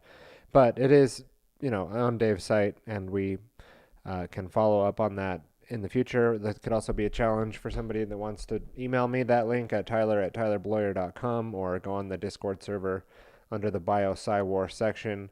So that's something else to bring up, that if you want to contribute to this research, the way into this right now, and then we'll continue on with the episode, is to go to tylerbloyer.com, right? I'll just kind of lead you through the breadcrumb trail. And you want to get to the Discord server. That's currently a live show. And then click here to call into the Discord server. That will open up the link to hop in. You go through that, and you'll end up in this room. And I don't have any tags or anything. You can see I'm in here live streaming. I have this. You can actually jump in this room, and I could take a question from you on the show. That's a thing that I have set up here with the way that I've routed the audio. But then you can also jump down into the Bio-PsyWar room, and within the Stones Media Network that's the kind of the name that I've given my media production company. As you can see in the intro, it comes up media within the Stones Media Network. And within that network, I support other people and I have clients and everything, but we also do our own work that we produce, and we have a course, and we do other things like that and train people and have a team. And I have this section here, Bio-PsyWar. So if you want to come and contribute to the Bio-PsyWar or add things that I might want to see to read into the show or something, you could just paste that link there and I will see it and be able to pick that up. I paste stuff that I'm coming across, stuff that might even be coming up this week in the show. and put it there. So anyway, moving on, I wanted to read into this. Now, I did get another book this week, The Plague of Corruption by Dr. Judy Mikovits and Kent Heckenlively. And this author, or really virologist, Judy Mikovits, she's in the book The Pandemic and Plandemic 1 and Plandemic 2. And there's stuff in here that we definitely want to cover and bring into the show, but I'm not quite there yet. But there's a foreword in here by Robert F. Kennedy Jr. And yeah, she talks in here about the SV40. In 1961, Eddie discovered that the cancer-causing monkey virus SV40 had contaminated 98 million Salk polio vaccines. We talked about Jonas Salk last week in the Grand Theft World and his book Survival of the Wisest. When she injected the SV40 virus into the newborn hamsters, the rodents sprouted tumors. Eddie discovery proved an embarrassment to many scientists working on the vaccines. Instead of rewarding her for her visionary work, the NIH officials banned her from the polio research and assigned her to other duties.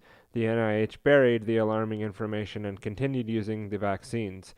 In the autumn of 1960, the New York Cancer Society invited Eddie to address an annual conference. Eddie chose the subject of the tumors induced by the polio virus. However, she also described tumors induced by the SV40 viral agent in monkey kidney cells. Her NIH supervisor angrily reprimanded Eddie for mentioning the discovery publicly and banned her from public health crisis statements. Eddie argued for publications of her work on the virus, casting the contaminated vaccine supply on an urgent public health crisis. Agency bigwigs stonewalled publications, allowing Merck and Parkett Davis to continue marketing the oncogenic vaccine to millions of American adults and children. On July 26 of 1961, the New York Times reported that Merck and Park Davis were withdrawing their Salk vaccines. The article said nothing about cancer. The Times ran the story. I just kind of did this live, guys. I just decided to dive into this. I had it sitting here, and we were reading about Merck earlier and the polio vaccine, and we've talked about, and Emery mentioned the SV40 virus there. And so even though Merck and Parkett Davis recalled their polio vaccines in 1961, the NIH officials refused to pursue a total recall of the rest of the supply, fearing reputational injury to the vaccine program. If Americans learned that the PHS had infected them with the cancer-producing virus, as a result, millions of unsuspecting Americans received carcinogenic vaccines between 1961 and 1963. The Public Health Service then concealed that, quote, secret, unquote, for 40 years. The total 98 million Americans received the shot potentially containing the cancer-producing virus, which is now part of the human genome. In 1996, governmental researchers identified SV40 in 23% of the blood specimens and 45% of the sperm specimens collected from healthy adults. 6% of the children born between 1980 and 1995 are infected. Public health officials gave millions of people the vaccine for years, and they knew it was infected. They contaminated humanity with a monkey virus and refused to admit what they had done. Today, SV40 is used in research laboratories throughout the world because of its so reliable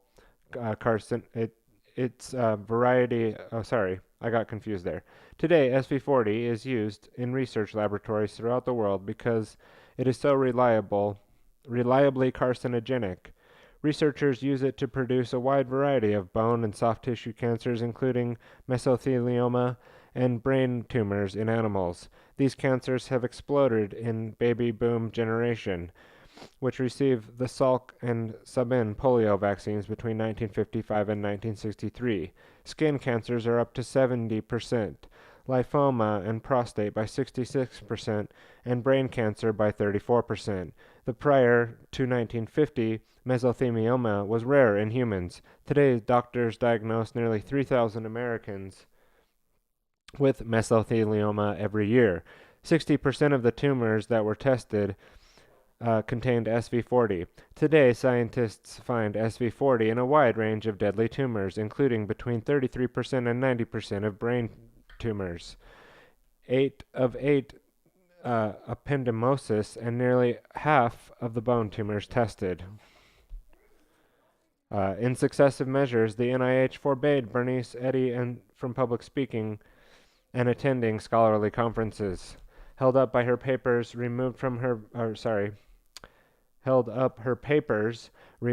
her vaccine research altogether, and eventually destroyed her her animals, and took away her access to the labs. Her treatment continued to mark an enduring scandal with the scientific community. Yet NIH's Bernice Eddy's playbook has become standardized template for the federal vaccine regulations in their treatment of disorders. Vaccine scientists who seek to tell the truth about vaccines. So, as you can see, this book is aptly titled "The Plague of Corruption," and talking right in there to the heavy stuff of the polio vaccine containing the SV40 monkey virus. How did it get there? Dave Emery was just talking about how the Nazi scientists in America were importing monkeys from Africa to study the monkey viruses. There's a lot of research and paper trail regarding that research on monkey viruses like SV40. So this we need to go a lot more into. There's also another picture in here of the 8-ball at Fort Detrick that we've been talking about it so much now that here's another picture of it. Check it out, ladies and gentlemen. The picture. No, lots of good. There's Judy. And Judy's a warrior. Judy is someone who might not see the full picture. She didn't, I don't know how well she ties it into the eugenics or the Nazi Third Reich and Operation Paperclip in here. I'll need to read through the book, and we'll definitely probably be highlighting more of that book. But I found Judy Mikovits on Ernest Hancock's show, Declare Your Independence, and he's had her on there for years. At first, I couldn't even keep up with what she was talking about, and now it's more relevant and more pertinent than ever what Judy talks about. And this book is the foreword was by Robert F. Kennedy Jr., and that's the whole reason I got into that, because part of the foreword was really good. But here on February 19th, he said, Georgia plus Tennessee are first states to gain approval to diffuse chemicals known to trigger asthma and other serious respiratory illnesses in schools, healthcare, food processing facilities, plus interstate transport. And so EPA approves chemical air treatment against COVID-19 despite known risks, despite known health hazards. And this is on the Defender, the Children's Health Defense. I believe this is his website, Robert F. Kennedy Jr. And it says here, EPA approves chemical, quote, air treatment, unquote, for COVID despite known health hazards. Georgia and Tennessee are first states to gain approval to diffuse a chemical known to trigger asthma and other serious respiratory illnesses throughout government buildings, healthcare and food processing facilities, and interstate transportation. In mid-January, the U.S. Environmental Protection Agency, or EPA, approved requests from two southern states, Georgia and Tennessee, asking for an emergency exemption that would allow them to aerosolize select indoor spaces with antiviral, quote, air treatment called Grignard Pure. Grignard Pure is a Nazi-sounding name. I'm sorry, but what the fuck is that, dude? Grignard Pure is a nanoparticle-based product. Is it an active ingredient in substances called trilethylene glycol, or TEG, or you could say TAG. The EPA's approval slid under the Section 18 of the Federal Insecticide, Fungicide, and Rodenticide Act, FIFRA, which allows the agency to greenlight pesticides for unregistered uses. It is defined geographic areas for up to a year during public health emergencies deemed urgent and non-routine. GreenGuard Pure contains TEG as a standalone chemical compound, but TEG is also a component of some polylithene glycol, or PEG, compounds, those of low molecular weight. Now, these links are here. You can click and learn, like, what is trilithylene glycol and what is polylithene glycol, and that actually links back to this site, but you could go just Google what is PEG and figure out more about what they plan to put in these aerosols. So this one actually has a Wikipedia. Polyethylene glycol compound derived from petroleum with many applications from industrial manufacturing to medicine. Okay, whatever. Doesn't sound all that harmful. And then TAG is here. I had it up here somewhere. There's some more information about that here, and I will not claim to know more about these chemicals than is what's listed right in front of me on these websites, so you can go read more about those. Since last summer, the Children's Health Defense has raised urgent questions about the presence of PEG in the nanoparticles-based mRNA vaccines developed by Pfizer and Moderna. Authorities by the U.S. Authorized by the U.S. Food and Drug Administration, FDA, for emergency use against COVID. Okay, so they're releasing these drugs and putting PEG and TAG inside of them, and it's an emergency, so we've got to warp speed ahead, folks. In the December 14th press release and in letters to leaders at the Department of Health and Human Services, the FDA and the National Institute of Allergy and Infectious Disease, the NIAID, CHD, warned about PEG's known assertions with adverse immune responses, including life-threatening anaphylaxis. And I highlighted that, so you can go and see. There's hyperlinks in there too. An estimated 72% of the general population has anti-PEG antibodies, including elevated levels in 8% of Americans that can set those individuals up for adverse reactions when later exposed to PEG-containing substances. Pharmaceutical and biotech companies acutely aware of the correlation between anti-drug antibodies and increased adverse effects acknowledge that the phenomenon exposes a vexing and serious clinical problem that has come into sharp relief as... I'm not sure why I had a problem with the site. Let me go back. Let me start over. Pharmaceutical and biotech companies acutely aware of the correlation between anti-drug antibodies and increased adverse effects acknowledge that the phenomenon poses a vexing and serious clinical problem, one that has come into sharp relief as the recipients of COVID mRNA injections experience severe allergic reactions. In light of the interrelationship between PEG and TEG, the planned diffusion of nanoparticles-based TEG in the public spaces, including throughout buildings, heating, ventilation, and air conditioning systems, introduces important new questions. Could individuals already sensitized to PEG go into anaphylaxis when they inhale TEG? Or conversely, might people who are exposed to aerosolized TEG become sensitized to PEG and run a risk of adverse reaction when they subsequently encounter a PEG-containing mRNA injection or another, quote, PEGulated drug, unquote? The newest kid on the block, atmospheric vericides. The GreenGuard company describes itself as, quote, an innovative leader in specialty chemicals solutions for every industry need, unquote, ranging from precision cleaners and wastewater treatments to atmospheric effects for the entertainment industry. In fact, the company's GreenGuard FX branch is North America's, quote, largest producer of theatrical fog and haze fluids, unquote. for movies, stadium concerts, and theaters, as well as being the manufacturers of stage blood promoted as, quote, so realistic they will freak out, unquote. The company now intends to parlay its extensive theatrical experience into the realm of atmospheric vericides, promising, quote, a light atmospheric haze throughout an indoor space that inactivates enveloped viruses such as the novel coronavirus on non-porous hard surfaces and in the air, unquote.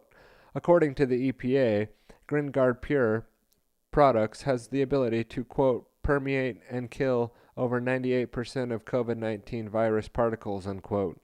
Dispersal of GreenGuard Pure is the proposed, quote, via a building's HVAC system or using conventional haze or fog machines typically deployed in entertainment venues and in fire training, unquote. In an example of the revolving regulator industry door, a 4-decade veteran of the EPA pesticide regulation is now leading the consultant for GreenGuard, helping the company market the anti-COVID fluid as the solution to a, quote, critical challenge, unquote. Meanwhile, outgoing EPA Administrator Andrew Wheeler touted GreenGuard Pure as a, quote, first of its kind, unquote, tool to, quote, help fight the spread of the novel coronavirus, unquote, vowing in the agency's press release that, quote, there is no higher priority for the EPA protecting the health and safety of Americans, unquote. And this is a section now reading again from the Defender, Children's Health Defense, Robert F. Kennedy Jr.'s blog from 2/18 of 2021 in the section Respiratory Irritant.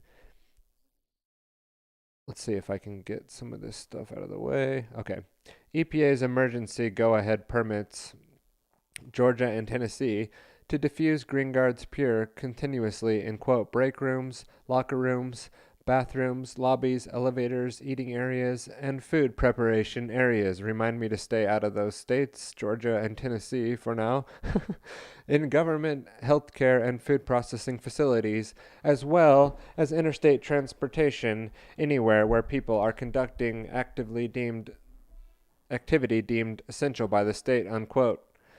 The EPA endorsed the product's emergency use in food preparation and eating areas despite warnings in the triglycylene glycol safety datasheet not to store TEG near food, foodstuffs, or portable water supplies, unquote. Did the EPA conduct an objective assessment of benefit versus risk? The agency's press release doesn't say, nor does it include any warning other than a one-sentence statement that, quote, TEG may be an irritant for sensitive populations, unquote. Canadian fog and smoke safety guidelines for the live performance industry, on the other hand, specify that the high-risk individuals such as children, pregnant women, and people with asthma or serious illness should avoid exposure. But if the EPA is unconcerned about the known short-term effects of exposure to glycol-containing fluids, including symptoms that sound a lot like COVID, or the potential for long-term harm, the American College of Allergy, Asthma, and Immunology, ACAAI, is much more up to front about the risks addressing glycol-related fog machines, the ACAAI states. In people with asthma and airway, it says, quote here, in people with asthma and airway hyperactivity, reactivity, and irritant effect of short-term exposure to water-based fog machines, particularly when the chemical glycol is used, could trigger acute asthma symptoms including coughing, wheezing, chest tightness, and shortness of breath. Even in a person without asthma, short-term exposure to glycol-containing fog machines can be associated with headache, dizziness, so that goes on about the problems. And now let's skip down to the section on what about the nanoparticles.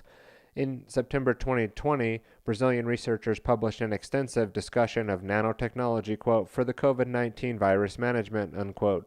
Although eager to play up nanotechnology's current and potential anti-COVID applications, including the disinfectants, personal protective equipment, nano-based sensors, and, quote, enhanced activity, unquote, drugs, and nano-based vaccines, the authors also acknowledged some, quote, bottlenecks, one of the major ones being to ensure nanomaterials for safe use. A key observation by the Brazilian authors is that most studies only evaluate nanoparticle biocompatibility in vitro, that is, in a petri dish, rather than in vivo, in actual animals or humans. They state that without high-quality in vivo studies, it is impossible to fully understand, quote, the toxogenetic behavior of nanoparticles in the body, especially for long-term exposure, unquote. Elaborating, the Brazilian researcher said, quote, due to the multifaceted interactions between nanomaterials and biological systems in vivo, it is very challenging to foresee the behavior of these materials and under psychological conditions, unquote, particularly given that, quote, the fate and behavior of nanomaterials in the body can change when they reach blood circulation, unquote. That article goes on, and we'll just read the conclusion here at the end. Reporting on one study's disappointing result, which deemed TEG ineffective in preventing airborne transmission, the clinicians concluded that glycol vaporization in public buildings was, quote, not yet ready for general use, unquote.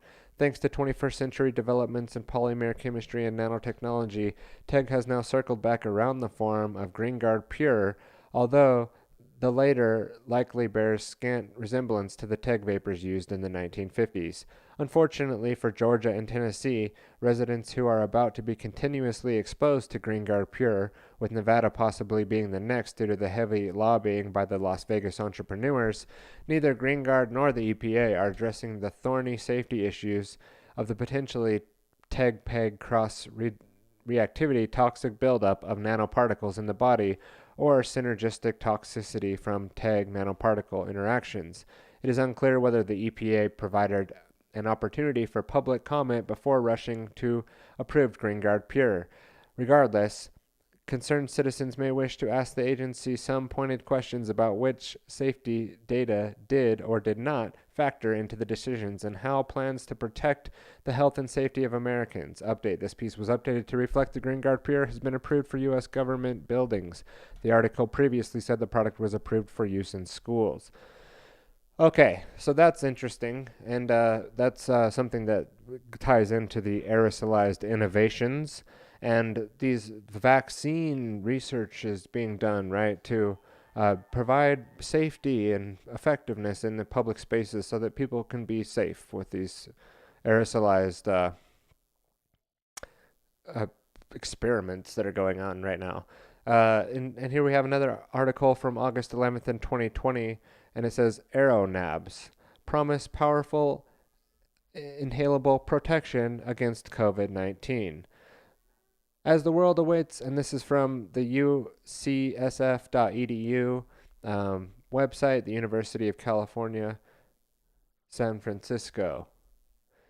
And it's talking about these little AeroNab nanotechnologies. As the world awaits vaccines to bring COVID-19 pandemic under control, UC San Francisco scientists have devised a novel approach to halting the spread of SARS-CoV-2, the virus that causes the disease. Led by UCSF graduate student Michael Schoof, a team of researchers engineered a completely synthetic, production-ready molecule that straitjackets the crucial SARS-CoV-2 machinery and allows the virus to infect our cells. As reported by the new paper now available for reprint server Bio-RXIV, experiments using live virus show the molecules is among the most potent SARS-CoV-2 antiviral yet discovered. An aerosol formulated by dubbed AeroNabs by the researcher, these molecules could be self-administered with nasal spray or inhaler. Used once a day, AeroNabs could provide powerful, reliable protection against SARS-CoV-2 until a vaccine becomes available. The research team is in active discussions with commercial partners to ramp up manufacturing and clinical testing of AeroNabs. If these tests are successful, the scientists aim to make AeroNabs widely available in inexpensive medications to prevent and treat COVID-19. Quote, far more effective than wearable forms of personal protective equipment, we think of AeroNabs as a molecular form of PPE that could serve as an important stopgap until the vaccines provide a more permanent solution to COVID-19, unquote, said AeroNabs co-inventor Peter Walter, PhD professor of biochemistry and biophysics at UCSF and a Howard Hughes Medical Institute investigator. For those who cannot access, okay, whatever. Let's watch this video here. We have a clip. Scientists at UCSF have engineered a molecule to act as a new kind of personal protection that prevents COVID-19 by neutralizing coronavirus in the body. SARS-CoV-2, the virus that causes COVID-19, is a coronavirus named for the spike proteins that cover its surface. Once inside the airway, the spike protein opens like a flower and fits perfectly into the ACE2 receptor of a lung cell. Wow. This allows the virus to enter the cell and release its RNA, forcing the cell to create more coronaviruses that can spread to neighboring cells and infect other people. COVID-19 infection is only possible if the spike protein is able to interact with ACE2. Peter Walter and Ashish Manglik of UCSF set out to prevent this interaction by using nanobodies, tiny antibodies originally found in camels and llamas. They tested 2 billion different synthetic nanobodies against SARS-CoV-2. They found one that binds exceptionally well to the spike protein. Then they engineered it to make it even more potent. What they came up with is called AeroNab. When AeroNabs bind to the spike protein, the virus can't attach to ACE2, and it loses its ability to infect cells. Conspiracy theory, though. So the AeroNabs stay on the spike protein for an enormously long time. So after a week of measuring the affinity, we still haven't seen it come off the spike protein. What did he say? We can make it for very, very cheap using either bacteria or yeast, making it in essentially industrial quantities. It's so robust that we can dry it down into a powder that enables us to ship it across the world. Because it's so stable, we can put it in one of these. This is a little nebulizer. All right. That would allow us to aerosolize the molecule. Vaccines typically require years of research and production. AeroNabs could be available much faster. Plus, AeroNabs would be inexpensive, perhaps even available over the counter, and could be self-administered using an inhaler or nasal spray. All right. This is great. Now that could be, like, maybe that is going to be what the future is. Like, you get up, you download the latest antiviral concoction that day, it mixes the thing up, you spray it, or, your car or whatever, like your phone just, like, mists it on you. And maybe that's how we're defending against the latest. And that's what, this is not so much just like they're doing this. It's more or less like this is in your face now to all those people who were like, they wouldn't spray things and they're not spraying. There's no such thing as chemical spraying in the air. They're not aerosolizing. Like, come on now. This is like mainstream news. This is stuff that's going on right now. But has been going on for some time. Now, this is that Green Guard Pure here that I've got another video. I don't know if we want to watch like the whole thing. It's probably pretty similar to that one. We're social individuals. We want to be together and we want to reduce this gap between us and be able to socialize. Oh yeah, this is where they show like where you walk into the room and it'll just detect like, yo, you have a fever or something. Like, we better spray you with some shit. Well, let's put a little mist of hand sanitizer on you. Just a little poof. Just a little ch-ch. Oh, you're sitting in the dental chair? Let's spray you with some chemicals. In the bus? Spray you with some chemicals. Oh, better execute that person. Oh my God. And now with Grignard Pure in the air, it's really the final piece. No, I mean, it's not as nefarious as I'm making out, folks, right? Like, none of it ties into any of the aerosol studies from the 8-ball or, like we were saying, this biological weapons research. None of it ties into any of that stuff. We're just going over some of the latest gadgets and technology here on the show. Let's see, what does CNN got here for us? Is this video going to play? Might have to take, yeah. Let's see what we got here.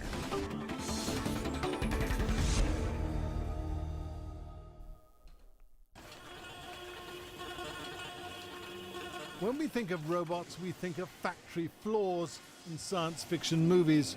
Or, as we've shown you on past episodes of Make, Create, Innovate, the Roomba vacuum cleaner or Bob the security guard. In these underground research labs in Zurich and Switzerland, the approach has been radically different.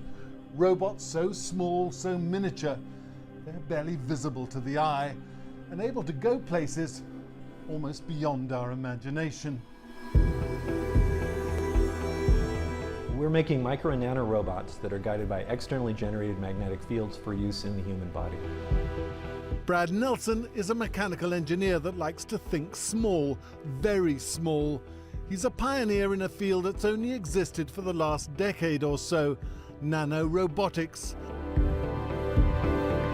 To give you an idea how small these are, if I had a teaspoon, I could fit about 3 billion of them in a teaspoon. So. 3 billion? It's kind of unimaginable. It is kind of unimaginable, yeah. Well, the first challenges were how to make these things move. All right, well, I don't want to get hit by the comes YouTube from nature. The copywriting people, or not the copywriters. That looks like it might be something they would ding me for. And I was just thinking about how I really don't want to have this stream pulled down off of that particular channel. But anyway, not for like I'm not covering the information purposes, but rather that the music, well, on those, that's like a stupid reason to get pulled off of a stream. So anyway, let's move on. So that's some stuff coming down that you can see, that the technology that's kind of been brought up to the 21st century speed. And now with the COVID, there's no problem with aerosolizing vaccines in public places, and nobody has to know about any of the research that we've been doing on how cancer research is kind of a cover for vaccine research being a cover for biological weapons research, for cancer research, for offensive war research. And, none of the companies behind any of this technology would ever nefariously use any of this to potentially carry out a eugenics operation or anything like that.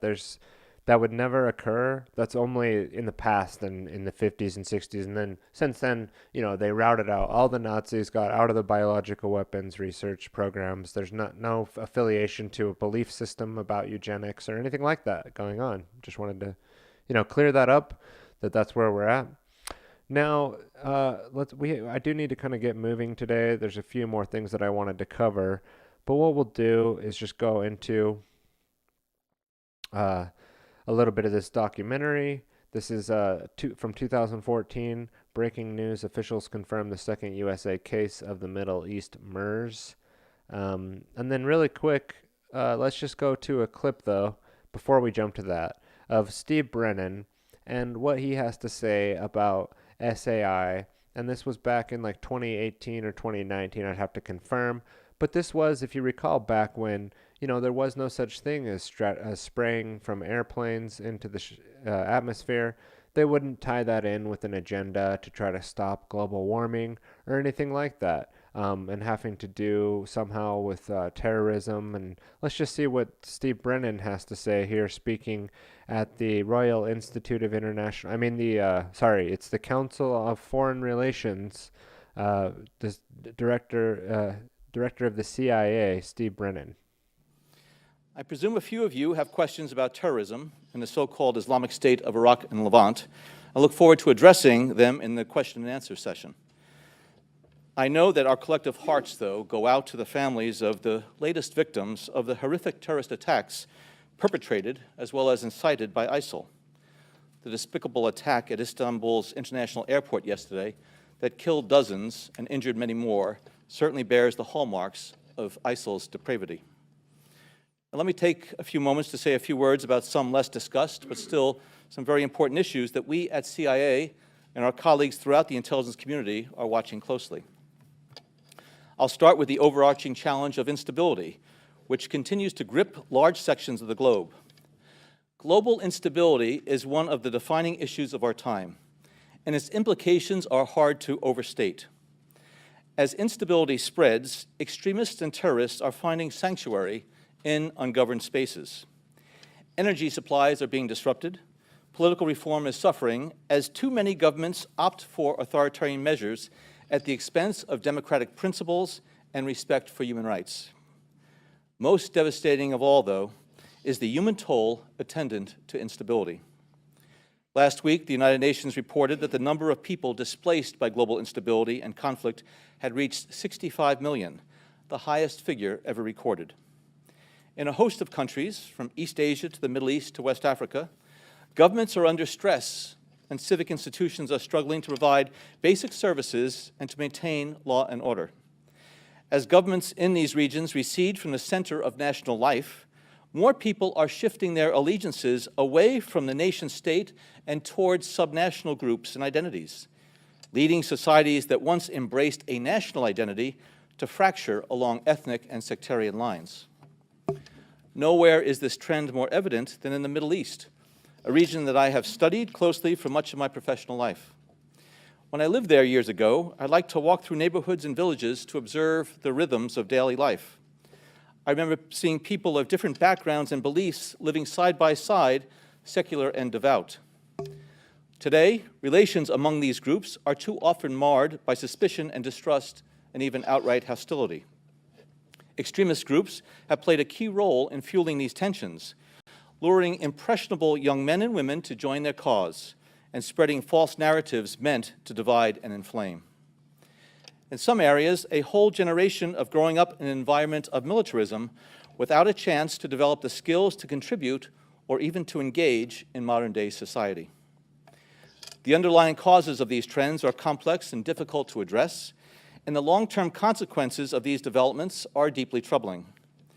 Global instability is an issue that affects all countries, from Russia to China to the United States, and it must be met by a strong collective response from the international community. I am certain that this issue will loom large on the agenda of the next administration. Another strategic challenge is dealing with the tremendous power, potential, opportunities, and risks resident in the digital domain. No matter how many geopolitical crises are seizing the headlines, the reliability, security, vulnerability, and the range of human activity taking place within cyberspace are constantly on my mind. On the cybersecurity front, organizations of all kinds are under constant attack from a range of actors: foreign governments, criminal gangs, extremist groups, cyber activists, and many others. In this new and relatively uncharted frontier, speed and agility are king. Malicious actors have shown that they can penetrate a network and withdraw in very short order, plundering systems without anyone knowing they were there until maybe after the damage is already done.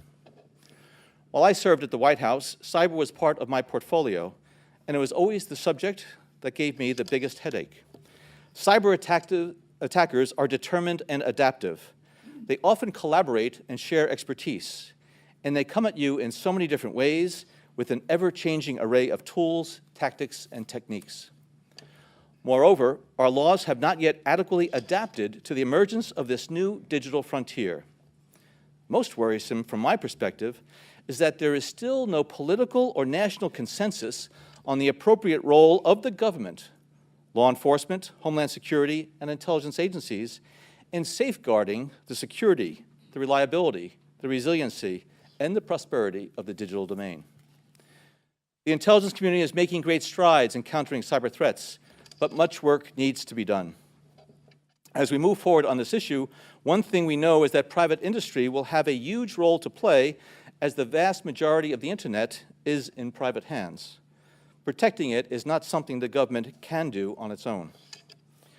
Right up there with terrorism, global instability, and cybersecurity is nuclear proliferation and the accompanying development of delivery systems, both tactical and strategic, that make all too real the potential for a nuclear event.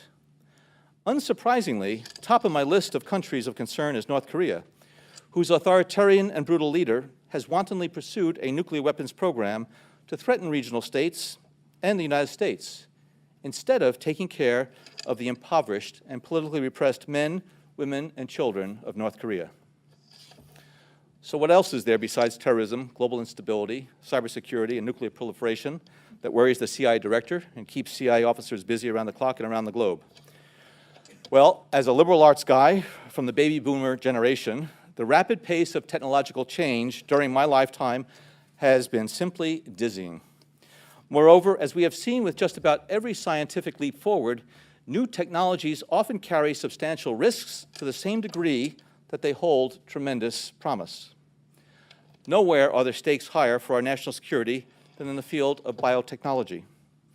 Recent advances in genome editing that offer great potential for breakthroughs in public health are also cause for concern, because the same methods could be used to create genetically engineered biological warfare agents.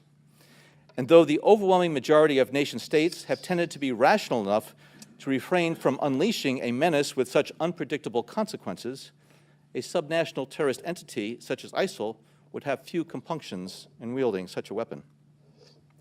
The scope of the bio-threat, as well as potential measures to mitigate it, were laid out very clearly last October in the bipartisan report of the Blue Ribbon Study Panel on Biodefense, chaired by former Senator Joe Lieberman and former Homeland Security Secretary Tom Ridge. As with the cyber threat, the international community's response to this issue lags behind the technology driving it. Effectively countering this danger requires the development of national and international strategies, along with a consensus of the laws, standards, and authorities that will be needed. And as CIA officers and their intelligence community colleagues work hard to protect our country from the darker side of technological change, we are mindful of how even beneficial advances can have destabilizing effects in the long run. Agency all-source analysts, drawing from academic studies and other elements of the ever-expanding pool of global open-source information, seek to offer our national leaders early warning of potential challenges that could arise from the advances we are seeing today across the spectrum of technological endeavors. As former Defense Secretary and CIA Director Bob Gates is fond of saying, when intelligence officers smell flowers, they look around for a coffin. That remains a pretty good depiction of our intelligence mindset. One example, again taking a page from the biotech and life sciences sectors, is how a wide range of breakthroughs that potentially could extend life expectancy, such as new methods of fighting cancer and a greater understanding of the aging process, could reinforce the trend toward older populations in advanced nations. Some of the world's leading economies, and even the lesser economies, could face even stronger headwinds from having significantly larger proportions of retired people and older people relative to working-age citizens. Another example is the array of technologies, often referred to collectively as geoengineering, that potentially could help reverse the warming effects of global climate change. One that has gained my personal attention is stratospheric aerosol injection, or SAI, a method of seeding the stratosphere with particles that can help reflect the sun's heat in much the same way that volcanic eruptions do. An SAI program could limit global temperature increases, reducing some risks associated with higher temperatures and providing the world economy additional time to transition from fossil fuels. This process is also relatively inexpensive. The National Research Council estimates that a fully deployed SAI program would cost about $10 billion yearly.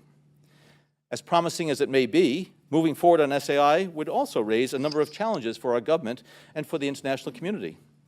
On the technical side, greenhouse gas emission reductions would still have to accompany SAI to address other climate change effects, such as ocean acidification, because SAI alone would not remove greenhouse gases from the atmosphere. On the geopolitical side, the technology's potential to alter weather patterns and benefit certain regions of the world at the expense of other regions could trigger sharp opposition by some nations. Others might seize on SAI's benefits and back away from their commitment to carbon dioxide reductions.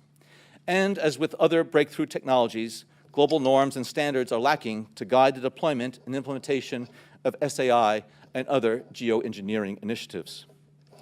Now, I could go on and on and on and on about the things that fascinate me, but rather than talk about them, I thought I'd stop here and start the conversation with Judy, and then I can take some of your questions.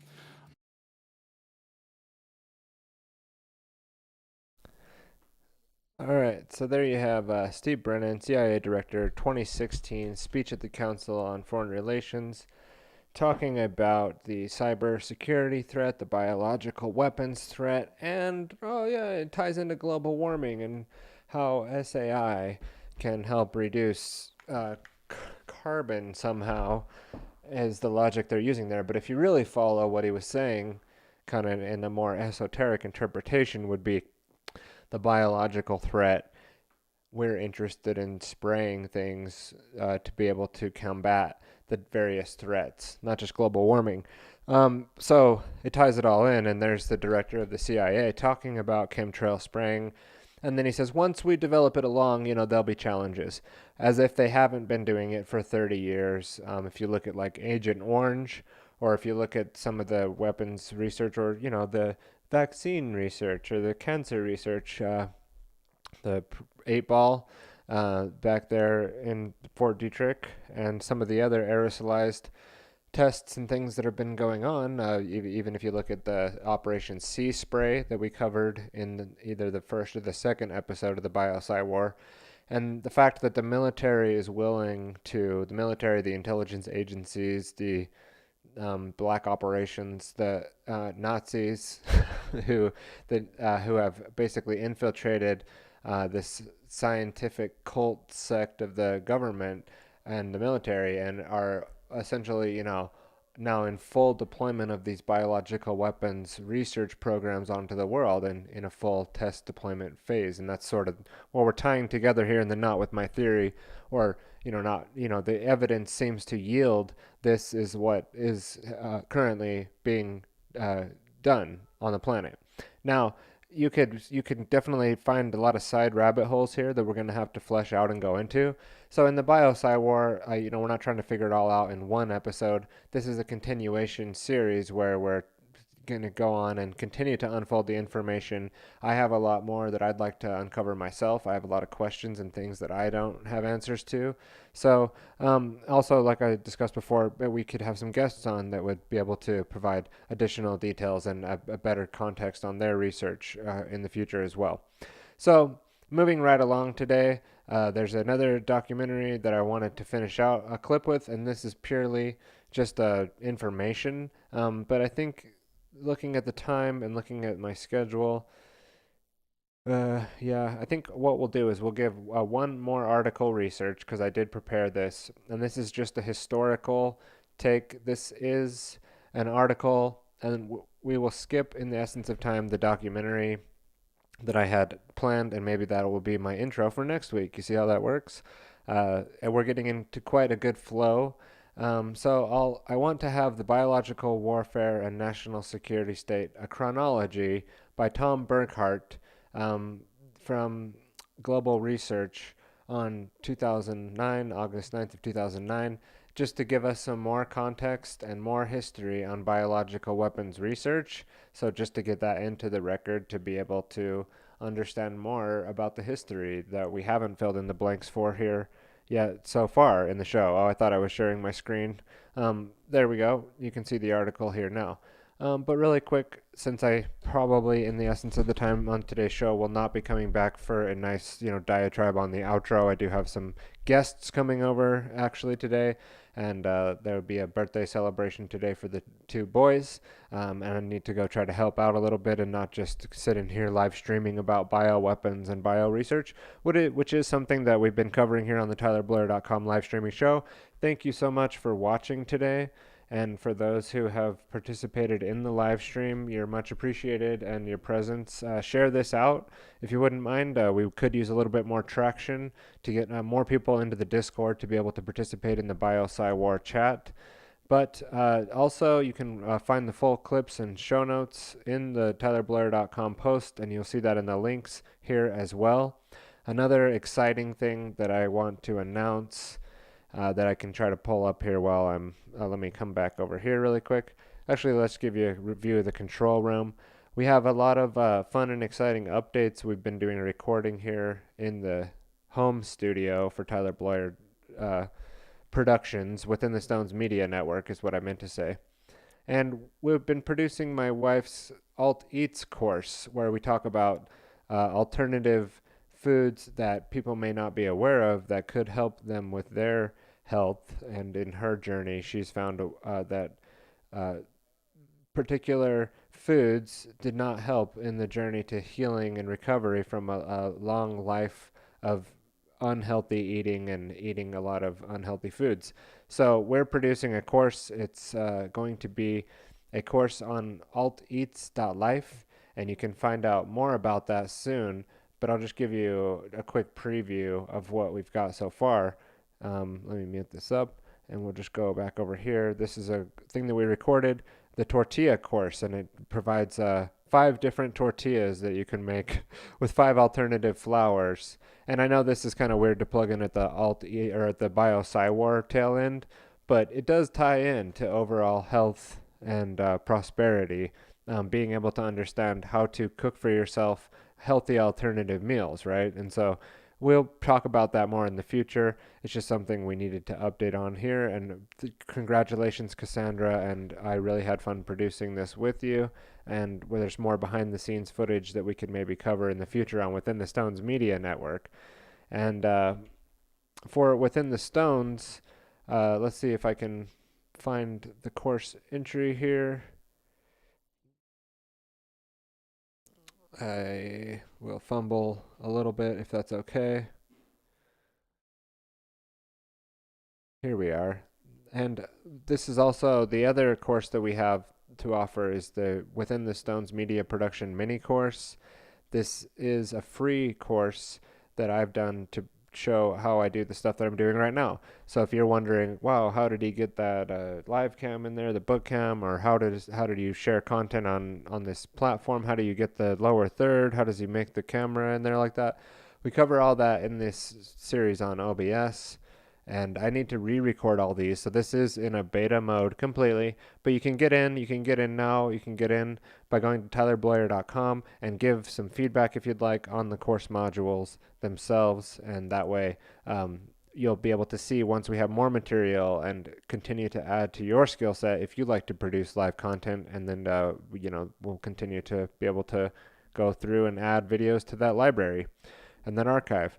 And the other thing and the Easter egg that I put in at the end of this production today, and then we're going to actually play out with that research article, is I got to make a few moves here while I'm talking, is a course called the Autonomy Obstacle Course. And we just started a few weeks back Autonomy Season 5, and we are now in week 2. We are doing our Q&A tomorrow. We had the lecture last night. I did catch some of it. We were busy prepping the boys' birthday for tomorrow, so I wasn't able to catch the full lectures last night.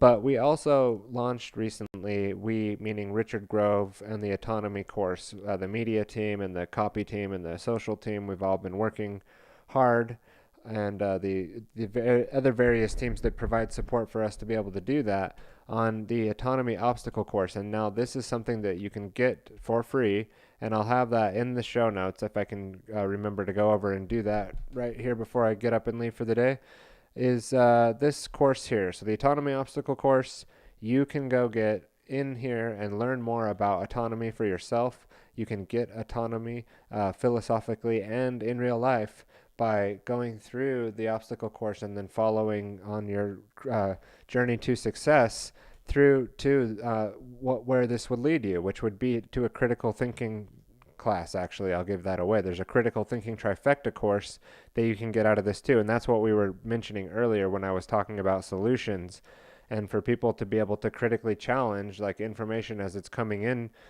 in their inputs, and not just trusting everything, especially when they're in a fear state or they're in a time where the media has got everybody in such a panic about everything that basically what we've seen is that people will just believe anything and everything that's said to them at that time when they're in that kind of fear state. And so even if we have known liars in the media telling us like not what to think, but they give information that we just accept, right? People don't critically challenge it enough. And so once you go through this course, you'll be offered a free prize, basically, with the Critical Thinking Trifecta course, which we also recently produced in Autonomy.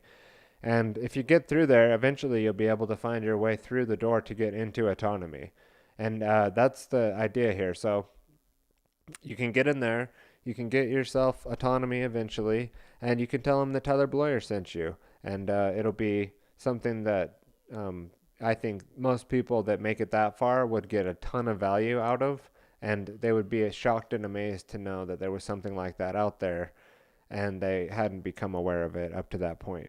So I'm kind of rambling because I was looking for the link to make sure I could put it in the show notes. I will get that link in the show notes right after the show.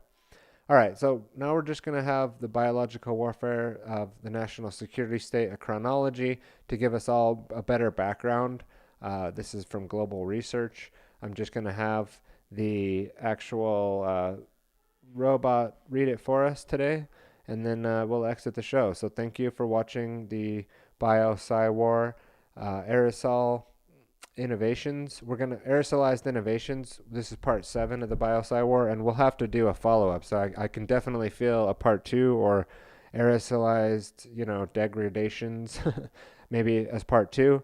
And right now, let's see if I can kick this off. And everyone, thanks again for watching. Security state.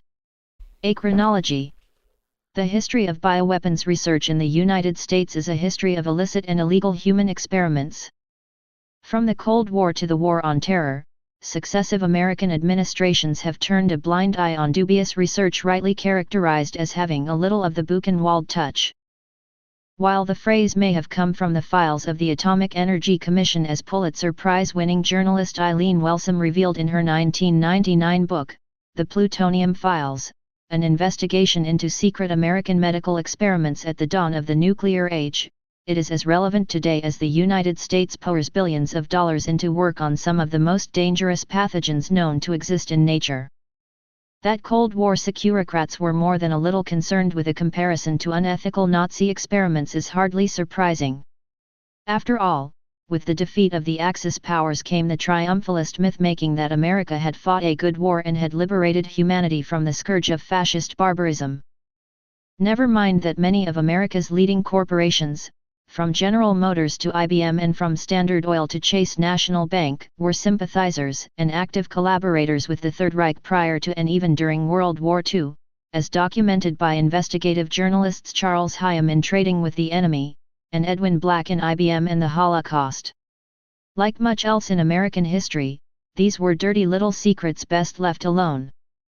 Soon enough, however, these erstwhile Democrats would come to view themselves as mandarins of a new, expanding American empire for whom everything was permitted. In this context, the recruitment of top German and Japanese scientists who had conducted grisly medical experiments whilst waging biological war against China and the Soviet Union would be free of any moralizing or political wavering. As the Cold War grew hotter and hotter, America's political leadership viewed former Nazis and the architects of Japan's imperial project not as war criminals but allies in a new undertaking, the global rollback of socialism and the destruction of the Soviet Union by any means necessary.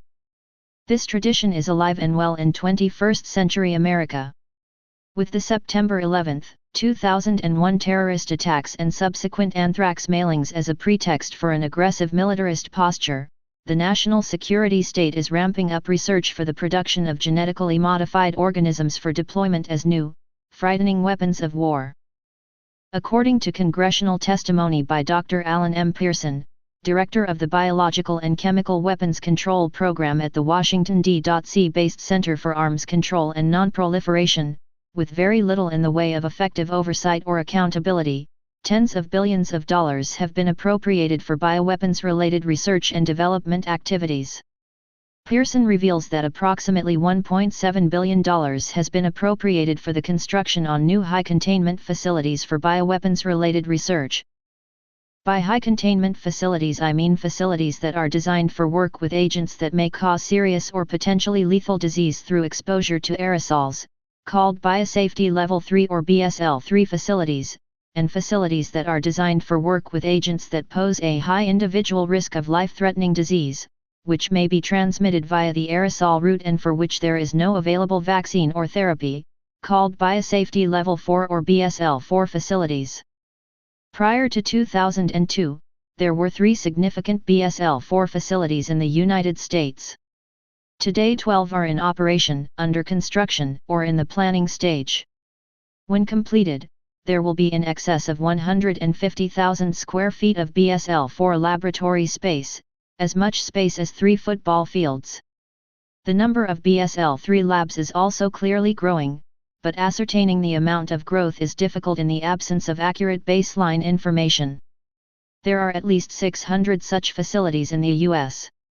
Alan M. Pearson, Testimony, Germs, Viruses, and Secrets, The Silent Proliferation of Biolaboratories in the United States, House Energy and Commerce Committee, Subcommittee on Oversight and Investigations, October 2007. Chillingly, one consequence of this metastatic growth is that the very labs designed to protect against bioweapons may become a source for them. As the 2001 anthrax attacks amply demonstrated, the threat posed by a biological weapons incident may be closer to home than any of us care to think. Pearson writes, nor should we ignore the possibility that a U.S. biologist may become disgruntled or turn rogue while working in one of these labs. According to Edward Hammond, the director of the now-defunct Sunshine Project, while biological arms control is currently in its worst crisis since the signing of the Bioweapons Convention, BWC, in 1972, the American bioweapons industrial complex has embarked on the exploitation of biotechnology for weapons development. Indeed, Hammond relates that active programs utilizing genetic engineering techniques have been employed in offensive biowarfare programs in order to make biowarfare agents more effective. But increases in state subsidies for such work have generated new risks to the public. A recent Government Accountability Office (GAO) report faulted the Centers for Disease Control and Prevention (CDC) for lax security at 3 of the nation's 5 BSL-4 labs currently in operation that handle the world's most dangerous agents and toxins that cause incurable and deadly diseases. Agents such as Ebola, Marburg, and smallpox are routinely studied at these facilities. And yet, as GAO auditors found, select agent regulations do not mandate that specific perimeter security controls be present at BSL-4 labs, resulting in a significant difference in perimeter security between the nation's 5 labs. According to the regulations, each lab must implement a security plan that is sufficient to safeguard select agents against unauthorized access, theft, loss, or release. However, there are no specific perimeter security controls that must be in place at every BSL-4 lab. While 3 labs had all or nearly all of the key security controls we assessed, our September 2008 report demonstrated that 2 labs had a significant lack of these controls. Government Accountability Office, Biosafety Laboratories, BSL-4 laboratories improved perimeter security despite limited action by CDC, GAO 09-851, July 2009. As Global Security Newswire revealed in June, a recently completed inventory at a major U.S. Army biodefense facility found nearly 10,000 more vials of potentially lethal pathogens than were known to be stored at the site. The 9,220 samples, which included the bacterial agents that cause plague, anthrax and tularemia, Venezuelan, Eastern, and Western equine encephalitis viruses, Rift Valley fever virus, Hunin virus, Ebola virus, and botulinum neurotoxins were found during a 4-month inventory at the U.S. Army Medical Research Institute of Infectious Diseases at Fort Detrick, MD, according to Colonel Mark Kortepeter, the center's deputy commander. Martin Matashak, thousands of uncounted disease samples found at Army Biodefense Lab, Global Security Newswire, June 18, 2009. The GSN report states that while half of the new-found material was destroyed after being recorded, Inventory Control Officer Sam Edwin told reporters that the other half was deemed worthy for further scientific use, catalogued, and stored in the center's containment freezers.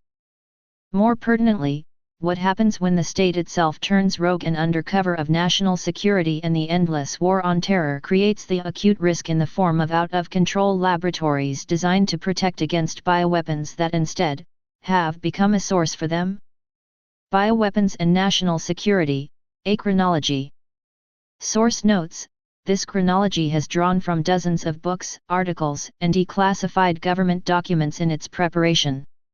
Notable in this regard is Michael Christopher Carroll's Lab 257, The Disturbing Story of the Government's Secret Germ Laboratory, Linda Hunt, Secret Agenda, Bob Cohn and Eric Nadler, Dead Silence, Fear and Terror on the Anthrax Trail, the National Security Archive's documentary history of U.S. biological warfare programs and the Sunshine Project. August 1945, Operation Paperclip, an Office of Strategic Services, OSS, program to import top Nazi scientists into the United States. Linda Hunt relates in her book, Secret Agenda, that Reich Health leader, Reichsgesundheitsführer, Dr. Kurt Blome, was saved from the gallows due to American intervention. Blome admitted he had worked on Nazi bacteriological warfare projects and had experimented on concentration camp prisoners with bubonic plague and sarin gas at Auschwitz. After his acquittal at the 1947 Nuremberg doctors' trial, Blome was recruited by the U.S. Army Chemical Corps and advised the Pentagon on biological warfare. Walter Paul Emil Schreiber, a Wehrmacht general who assigned doctors to experiment on concentration camp prisoners and dispersed state funds for such experiments, was another paperclip recruit. In 1951, Schreiber went to work for the U.S. Air Force School of Medicine.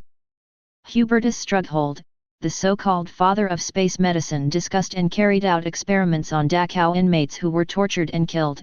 Strughold worked for the U.S. Air Force. Erich Traub, a rabid Nazi and the former chief of Heinrich Himmler's Insel Reims, the Nazi state's secret biological warfare research facility, defects to the United States. Traub was brought to the U.S. by paperclip operatives and worked at the Naval Medical Research Institute and gave operational advice to the CIA and the biowarriors at Ft. Detrick. September 1945, General Shiro Ishii's Unit 731, a secret research group that organized Japan's chemical and biological warfare programs, is granted amnesty by Supreme Allied Commander in the Pacific, General Douglas MacArthur, in exchange for providing America with their voluminous files on biological warfare. All mention of Unit 731 is expunged from the record of the Tokyo War Crimes Tribunal. During the war, Unit 731 conducted grisly experiments, including the vivisection of live prisoners, and carried out germ attacks on Chinese civilians and prisoners of war. According to researcher Sheldon H. Harris in Factories of Death, Japanese Biological Warfare 1932-45 and the American Cover-Up, Unit 731 scientists performed tests on prisoners with plague, cholera, smallpox, botulism, and other infectious diseases.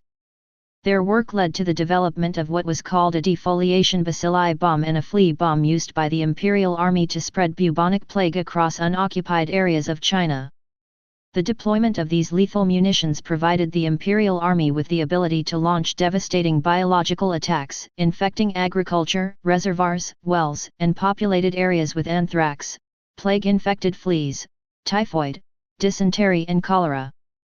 Rather than being prosecuted as war criminals, Unit 731 alumni became top bioweapons researchers.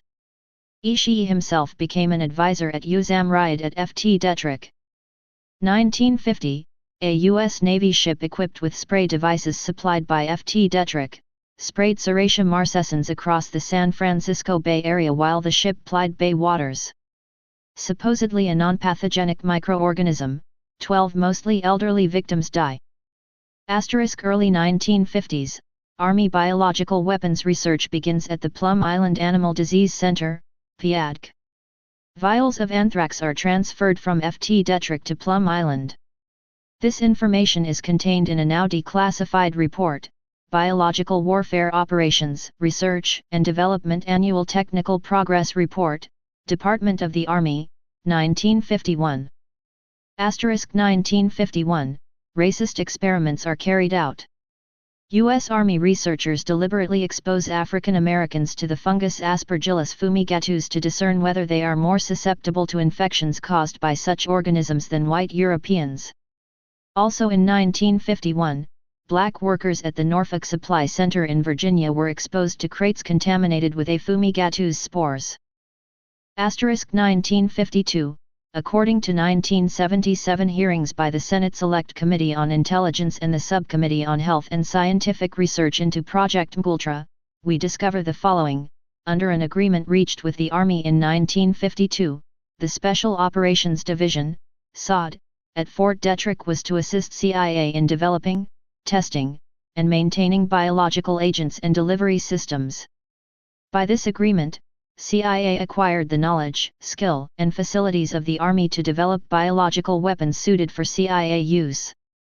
1953, Frank Olson, a chemist with the Army's top-secret Special Operations Division at Ft. Detrick, was involved with biological weapons research and was tasked to the CIA for work on Ngultra.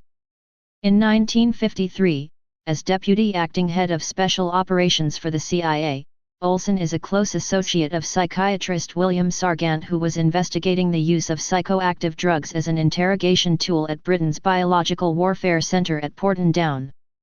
After being dosed with LSD without his knowledge by Dr. Sidney Gottlieb, the agency's liaison to F.T. Detrick, Olson undergoes a severe psychological crisis. The scientist begins questioning the ethics of designing biological organisms as weapons of war. This does not sit well with his agency and Army superiors. On November 24, 1953, Olson and a CIA minder, Robert Lashbrook, check into New York's Stella Hotel. He never checked out. According to Lashbrook, Olson had thrown himself through the closed shade and window, plunging 170 feet to his death. But because of his knowledge of CIA terminal experiments and other horrors conducted under Mgultra, the Olson family believes the researcher was murdered. When Olson's son Eric has his father's body exhumed in 1994, the forensic scientist in charge of the examination determines that Olson had suffered blunt force trauma to the head prior to his fall through the window. The evidence is called rankly and starkly suggestive of homicide. Norman G. Cournoyer, one of Olson's closet friends at F.T. Detrick, also believes the scientist was murdered. When asked by the Baltimore Sun in 2004 why Olson was killed, Cournoyer said, "To shut him up. He wasn't sure we should be in germ warfare, at the end." 1955, following a CIA biowarfare test in Tampa Bay, Florida, the area experiences a sharp rise in cases of whooping cough, including 12 deaths. The agency had released bacteria it had obtained from the U.S. Army's Chemical and Biological Warfare Center at the Dugway Proving Grounds. 1956 to 1958, more racist experiments. The U.S. Army conducted live field tests on poor African American communities in Savannah, Georgia, and Avon Park, Florida. Mosquitoes were released into neighborhoods at ground level by researchers or by helicopter. Residents were swarmed by the pest, many developed unknown illnesses and some even died. After the tests, Army personnel posing as health workers photographed and tested the victims, then disappeared.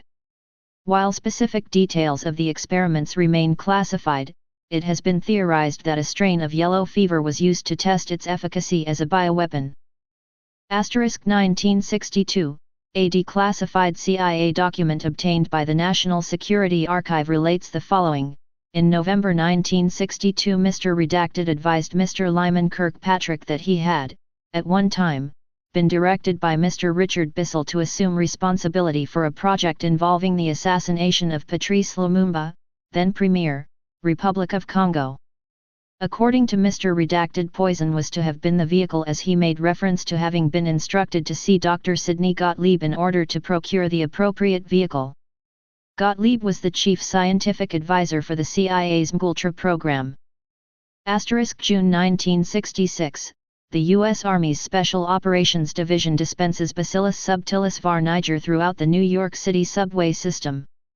More than 1 million people were exposed when Army operatives dropped light bulbs filled with the bacteria onto ventilation grates. December 1967, the New York Times reports, fatal virus found in wild ducks on L.I.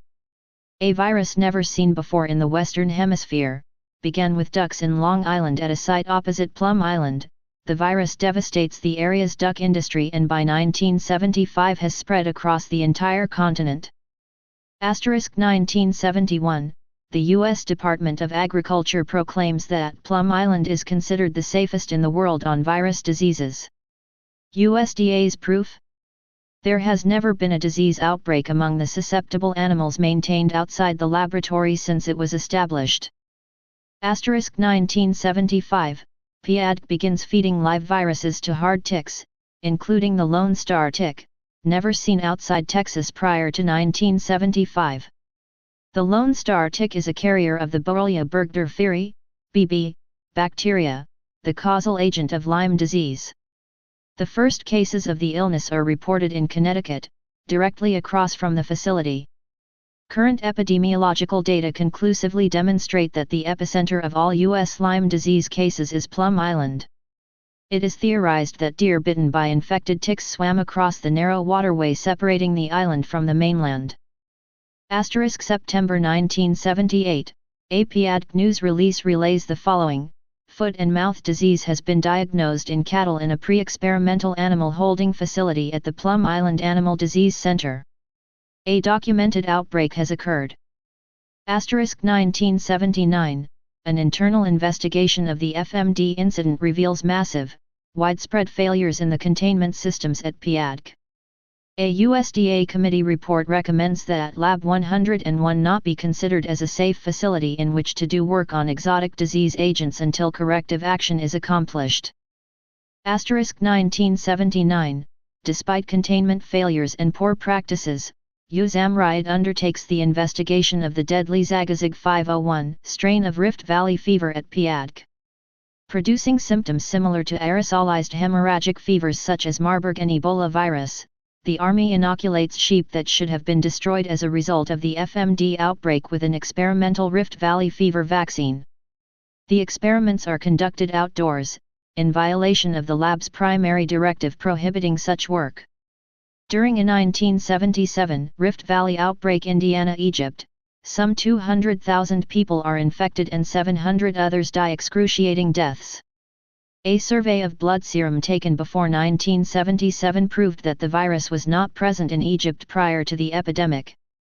By 2000, rampant outbreaks of the disease have occurred in Saudi Arabia and Yemen, with the virus poised to unfurl its tentacles into Europe. 1982, a federal review begun after the FMD outbreak concludes, "We believe there is a potentially dangerous situation and that without an immediate massive effort to correct deficiencies, a severe accident could result. Lack of preventive maintenance, and pressures by management to expedite programs have resulted in compromising safety." 1983, 6 PIADC workers test positive for African swine fever virus. The workers are not notified of the test results, which are conducted clandestinely during routine annual physical exams. 1991, USDA privatizes PIADC. A New Jersey firm, Burns & Rowe Services Corporation, low bids other competitors and is awarded the contract. In cost-cutting moves, the contractor scales back on safety and security measures in place for decades. June 1991, an underground cable supplying Lab 257 shorts out but is not replaced since there is no money left in the budget. August 1991, Hurricane Bob, a Category 3 storm similar to Hurricane Katrina, slams into Plum Island, knocking down overhead power lines that connect Lab 257. The underground cable, which was Lab 257's primary power source, has not been repaired. Freezers containing virus samples defrost, air seals on lab doors are breached and animal holding room vents fail. PIADC's fail-safe mechanism of air dampers to seal off the facility also fail. Melted virus samples mix with infected animal waste on lab floors as swarms of mosquitoes fill the facility. September 1991, the USDA denies that any system failures occurred during the hurricane. Whistleblowing workers in Lab 257 at the time of the blackout are fired in further cost-cutting moves, and several subsequently develop mysterious undiagnosed diseases. 1992, the Occupational Safety and Health Administration, OSHA, and the Environmental Protection Agency, EPA, cite PIADC with hundreds of safety violations. When OSHA returned 5 years later, none of the violations have been corrected and discover 124 new violations. July 1992, although USDA officially denies that PIADC conducts biological warfare research, 14 officials from the Joint Chiefs of Staff and the Pentagon visit Plum Island. Internal documents reveal that the visit was to meet with Plum Island staff regarding biological warfare. According to Carroll, the visitors were part of the Arms Control and Disarmament Agency reviewing the dual-use capabilities of the facility. Spring 1995, Lab 257 is closed. Although scheduled to be fully decontaminated and demolished in 1996, Carroll reports, Lab 257 still stands today, rotting from weathered decay, harboring who knows what deep within. August 1999, the first 4 human cases of West Nile virus, a mosquito-borne pathogen never diagnosed in North America, are diagnosed on Long Island. Horse farms within a 5-mile radius of one another, directly opposite Plum Island, report horses dying following violent seizures. An investigation reveals that 25% of the horses in this small, localized area test positive for West Nile. The outbreak begins in August 1999 when birds, including half the exotic bird species in the Bronx Zoo, begin dying mysteriously. The virus has an affinity for birds and the vector is soon identified as the mosquito. In 1999, the disease was confined to the New York City area, however by 2002, the Centers for Disease Control reports all but 6 of the lower 48 states reported West Nile virus in birds, mosquitoes, animals, or human populations. CDC estimates that some 200,000 people are infected nationally. During the initial outbreak in 1999, veterinary pathologist Tracy McNamara suspected a causal relationship between the bird die-offs and the human cases. CDC rebuffs her concerns. Through her persistent efforts, it is determined that the virus was indeed West Nile, a pathogen that had never been seen in North America. The CDC announces that West Nile virus was in the nation's blood supply when transplant patients who had no prior exposure to the pathogen developed the disease. The USDA's response? Deny, deny, deny. However, Jim House, a former PIADC scientist, believes that West Nile samples existed prior to 1999 on Plum Island. He told Carroll, there were samples there, and it wasn't answered clearly to the public. They didn't honestly tell how many samples they had, and that's when people started to get upset. When Carroll filed a Freedom of Information Act request for a catalog of germs held in the Plum Island Virus Library, he was turned down on grounds of national security. September 1999, the New York Times reports that due to the growing threat of biological terrorism against America's food supply, USDA is seeking money to turn the Plum Island Animal Disease Center into a top-security laboratory where some of the most dangerous diseases known to man or beast can be studied. 1999, a Cold War-era document is declassified proving that in the early 1950s USAM riots shipped 12 vials of weaponized anthrax, enough to kill 1 million people, to PIADC. In 1993, Newsday revealed that previously unclassified documents demonstrated Pentagon plans to disrupt the Soviet economy by spreading diseases to kill pigs, cattle, and horses. 1999, plans to upgrade PIADC by building a BSL-4 lab are killed when Congress pulls funding after a public outcry. September 2001, after the anthrax attacks, despite USDA denials that anthrax was ever present on the island, FBI investigators include the following questions in their polygraph examination of scientists under investigation: have you ever been to Plum Island? Do you know anyone who works at Plum Island? What do they do there? December 2002, the New York Times reports a 3-hour power failure at the Plum Island Animal Disease Center last weekend renewed concerns about the safety of the high-security government laboratory. According to the Times, the loss of power and failure of all 3 backup generators raised fears for the first time that the containment of infectious pathogens could have been seriously compromised at the laboratory. June 2003, President George W. Bush transfers control of PIADC to the Department of Homeland Security. The airspace over the island is unrestricted and the gates leading to Lab 101 remain open and unguarded. May 2004, in a sign that work on Plum Island is being shifted to other sites, including those run by private contractors, DHS announces an $18 million grant to study Rift Valley fever, avian influenza, and brucellosis. August 2004, DHS confirmed that an FMD outbreak had spread briefly in 2 previously undisclosed incidents earlier this summer, the New York Times reports. A DHS spokesperson said the virus remained within the laboratory's sealed biocontainment area and that there had been no risk to human or animals. An investigation into the cause was continuing. 2004, at the Medical University of Ohio, a researcher is infected with valley fever at the center's BSL-3 facility. Valley fever is a biological weapons agent. February 2005, University of Iowa researchers conduct unauthorized genetic engineering experiments with the select agent tularemia, rabbit fever. The Sunshine Project reports that researchers mixed genes from tularemia species and introduced antibiotic-resistant characteristics into the samples. March 2005, when a containment facility fails, workers at the University of North Carolina at Chapel Hill are exposed to tuberculosis when the BSL-3 fail-safe systems malfunction. A blower pushes contaminated air out of the work cabinet, infecting the workroom. The facility had been inspected 1 month prior to the accident by U.S. Army. Summer 2005, at the same Ohio facility a serious accident occurs when workers are infected with an aerosol of valley fever. October-November 2005, dozens of samples thought to be harmless are received by the University of California at Berkeley. In fact, they are samples of Rocky Mountain spotted fever, a BSL-3 bioweapons agent due to its transmission as an aerosol. The samples are handled without adequate safety precautions, however, the community is never notified of the incident.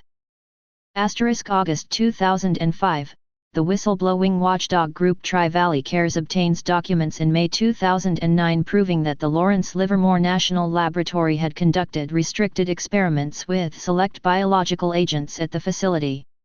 In 2005, LLNL inadvertently released anthrax at the lab in another incident that lab officials attempted to cover up. 5 individuals were infected with the deadly pathogen. April 2006, 3 Texas A&M biodefense researchers are infected with Q fever, a biological weapons agent. Rather than reporting the incident to the CDC as required by law, Texas A&M officials cover up the accident. August 2006, DHS announces that PADC is not on the rebuilding list and a new site to study infectious diseases is being considered. January 2009, DHS announces that the new National Bio and Agro Defense Facility will be built in Manhattan, Kansas. July 2009, Government Accountability Office investigators charge that DHS relied on a rushed, flawed study to locate the $700 million research facility for highly infectious pathogens in a tornado-prone section of Kansas. Among other concerns, the GAO cites DHS's flawed and outdated methodology in its criticism. Those concerns are, the ability of DHS and the federal government in general to safely operate a biosafety facility such as the proposed NBAF, the potential for a pathogenic release through accidents, natural phenomena, and terrorist actions. Our May 2008 testimony that concluded that DHS had not conducted or commissioned a study to determine whether FMD research could be conducted safely on the U.S. mainland, natural phenomena such as tornadoes, earthquakes, and hurricanes that could cause catastrophic damage to the NBAF and result in the release of a pathogen, the possibility that an infected mosquito vector could escape, allowing a pathogen such as Rift Valley fever virus to become permanently established in the United States. The economic effects of a release or a perceived release on the local, state, and national livestock industry. Tom Burghardt is a researcher and activist based in the San Francisco Bay Area. In addition to publishing in Covered Action Quarterly and Global Research, his articles can be read on Dissident Voice, The Intelligence Daily, Pacific Free Press and the whistleblowing website WikiLeaks. He is the editor of Police State America, U.S. Military Civil Disturbance Planning, distributed by AK Press. Related articles.